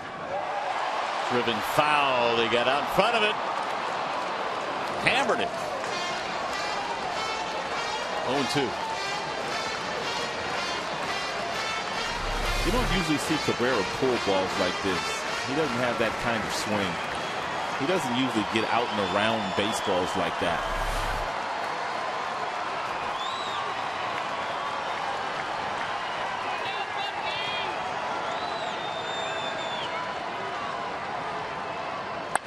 And there's a base hit to right. Worth will go to second and stop there with Markakis' arm in right field. The Tigers have 2 aboard. Special talent. Unbelievable player. 2 strikes, taking what he gets, climbs a ladder on a cutter, it appears to be. No stride, 2-strike approach, ball laced to right field. So the winning run is now at second base, and Victor Martinez comes strolling in. Victor will make an adjustment this at bat. He is grounded out to the right side of the infield on 4 different occasions so far here tonight.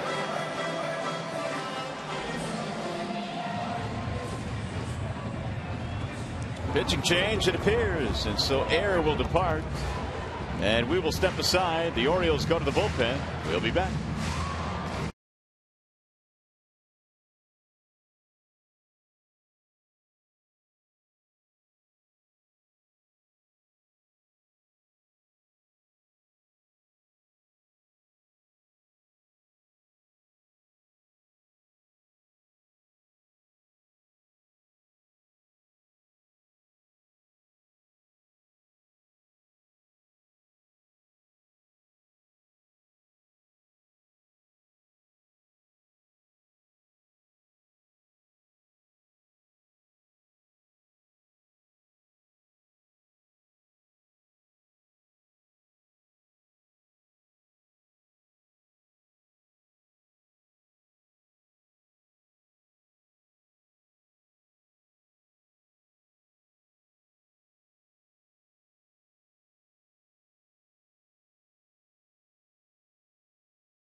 To you by a degree tomorrow, and Justin Verlander will be posed by Jeremy Guthrie. Jeremy Guthrie has lost 17 games this year, but the earned run average is really not all that bad for an American League starter at 4.28. Well, before we get the Verlander start tomorrow, we've got something to decide here tonight. Zach Phillips is out now for the Orioles. The 9th game that Phillips has been in since coming up, and doesn't have a record and doesn't not have an earned run average.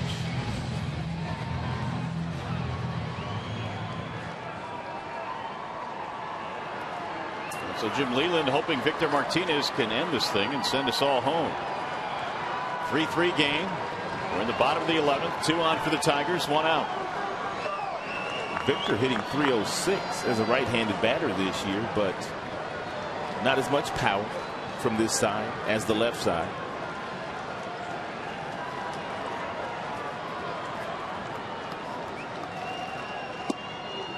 Strike 1 on Martinez. Good curveball there from Phillips at 75 miles an hour. Orioles outfield playing real shallow. On a base hit, Danny Werth's going to have to really hustle to score. Look how shallow they're playing.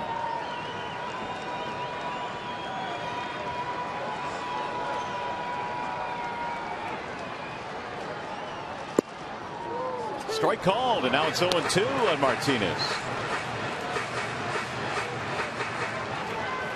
They got Zach Phillips on July the 19th from Texas. Created Nick Green, a minor league infielder, for him.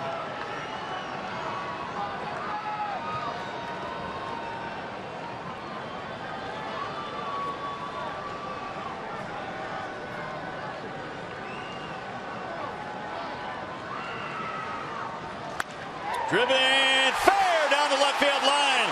This is going to win it. Danny Werth coming home with a game-winning run. Big knock. Victor Martinez, and here come the Tigers pouring out of the dugout.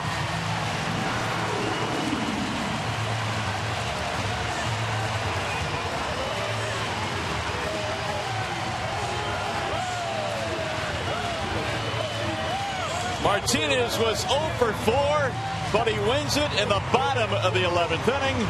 His 4th career walk-off hit. Well, you knew he wasn't going to strike out. He's one of the toughest players in the American League with 2 strikes.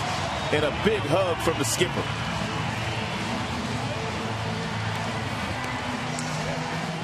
We're going to make that our Jimmy John's freaky fast delivery of the game. It's an 0-2 breaking ball from Phillips after showing Victor that pitch on the very first pitch of the sequence. And he laced that ball right off the glove of Davis. Davis had an opportunity to catch that ball, but it was hit too sharply, and he could not. He couldn't catch it.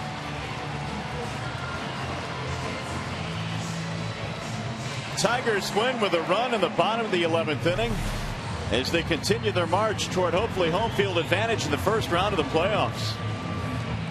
Martinez, the game winner, a final in 11, 4-3. Back with more.